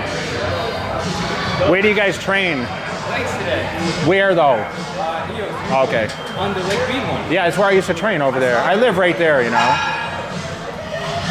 I saw you training. Yeah. I used to have the picture on the wall, but that was Gold's Gym before it was EOS, so that's when I was training there for a lot of the Olympias and stuff. The Living Large Trainer we shot there from bodybuilding.com and all that, so. Cool that I work out there and then the exact cable. Yeah, of course, yeah. Exact same setup. I broke the seated cable there, the cable snapped before. Yeah. It's awesome, man. Where do you guys live? Up near there, or? Yeah, I live up on I'm at like Craig and 95. That's where I'm at. Craig, I'm right there. Yeah. Yeah, we're doing great. Great event.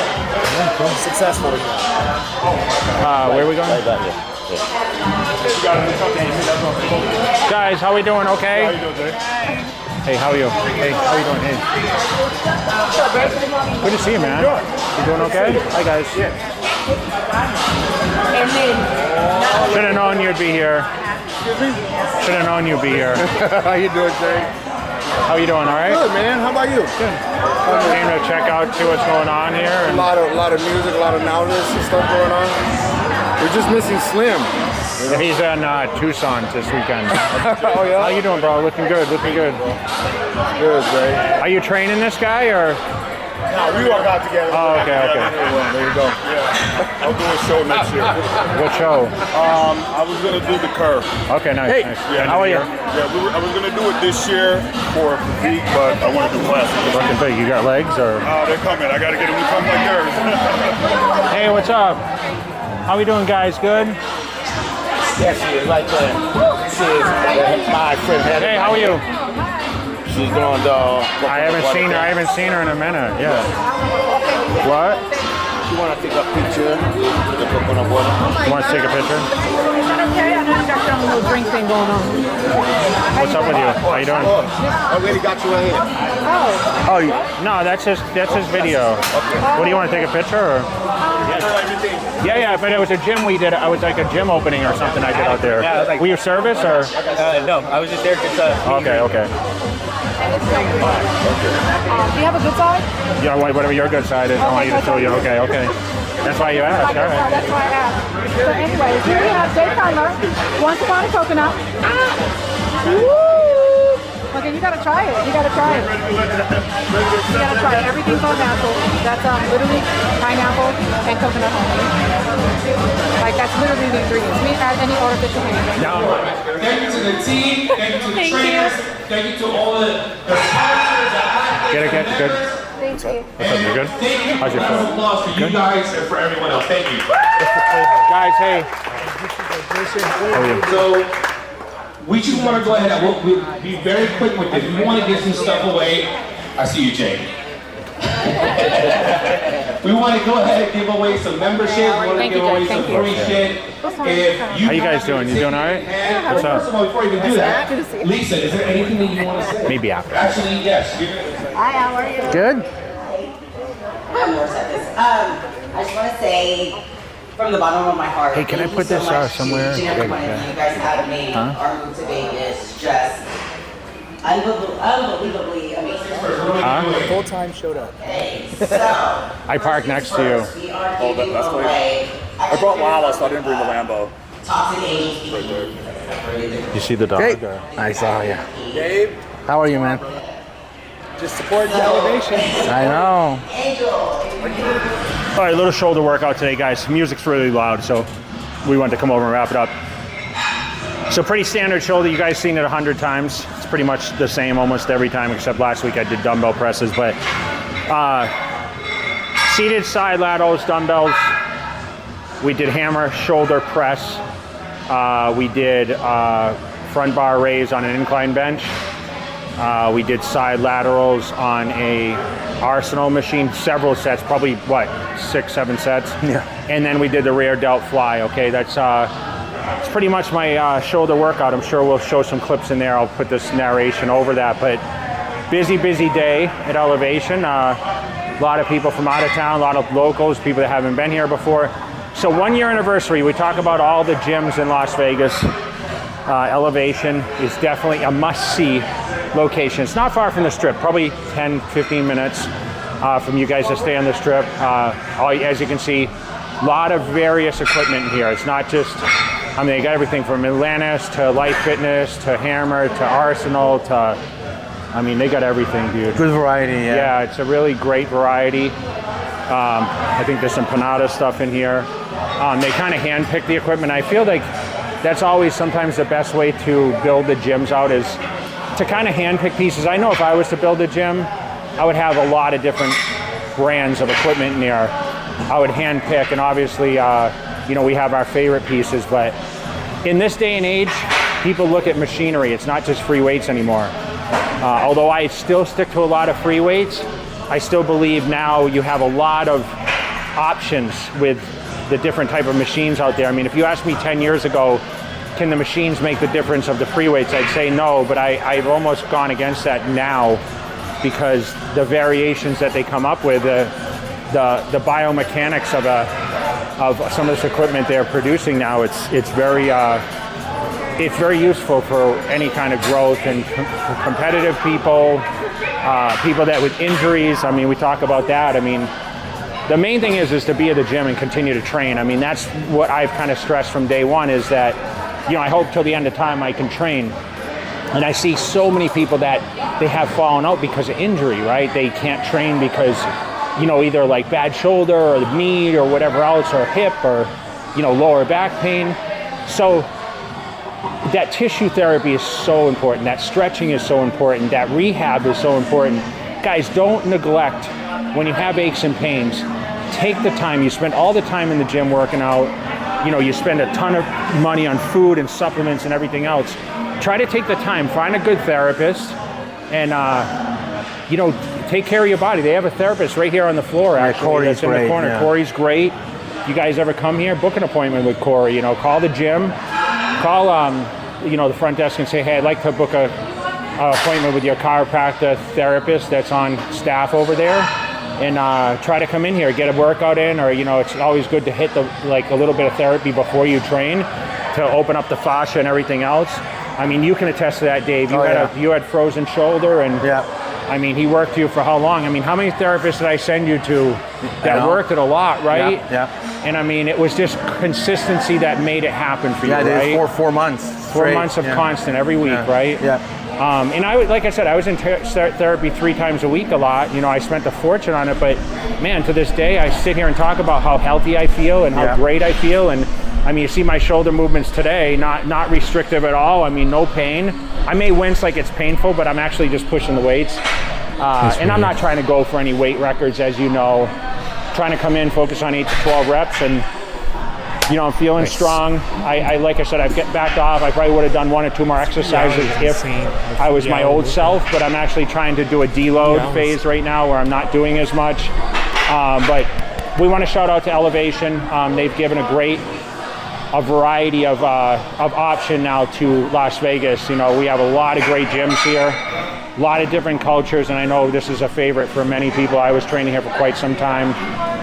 So now that I come over and train, I might have to do a couple more visits here in the next couple weeks, and make sure you guys check it out in Las Vegas. We'll put the address and everything on this, but shout out to James, Lisa, Angel, and also Peter for great success of 1 year anniversary.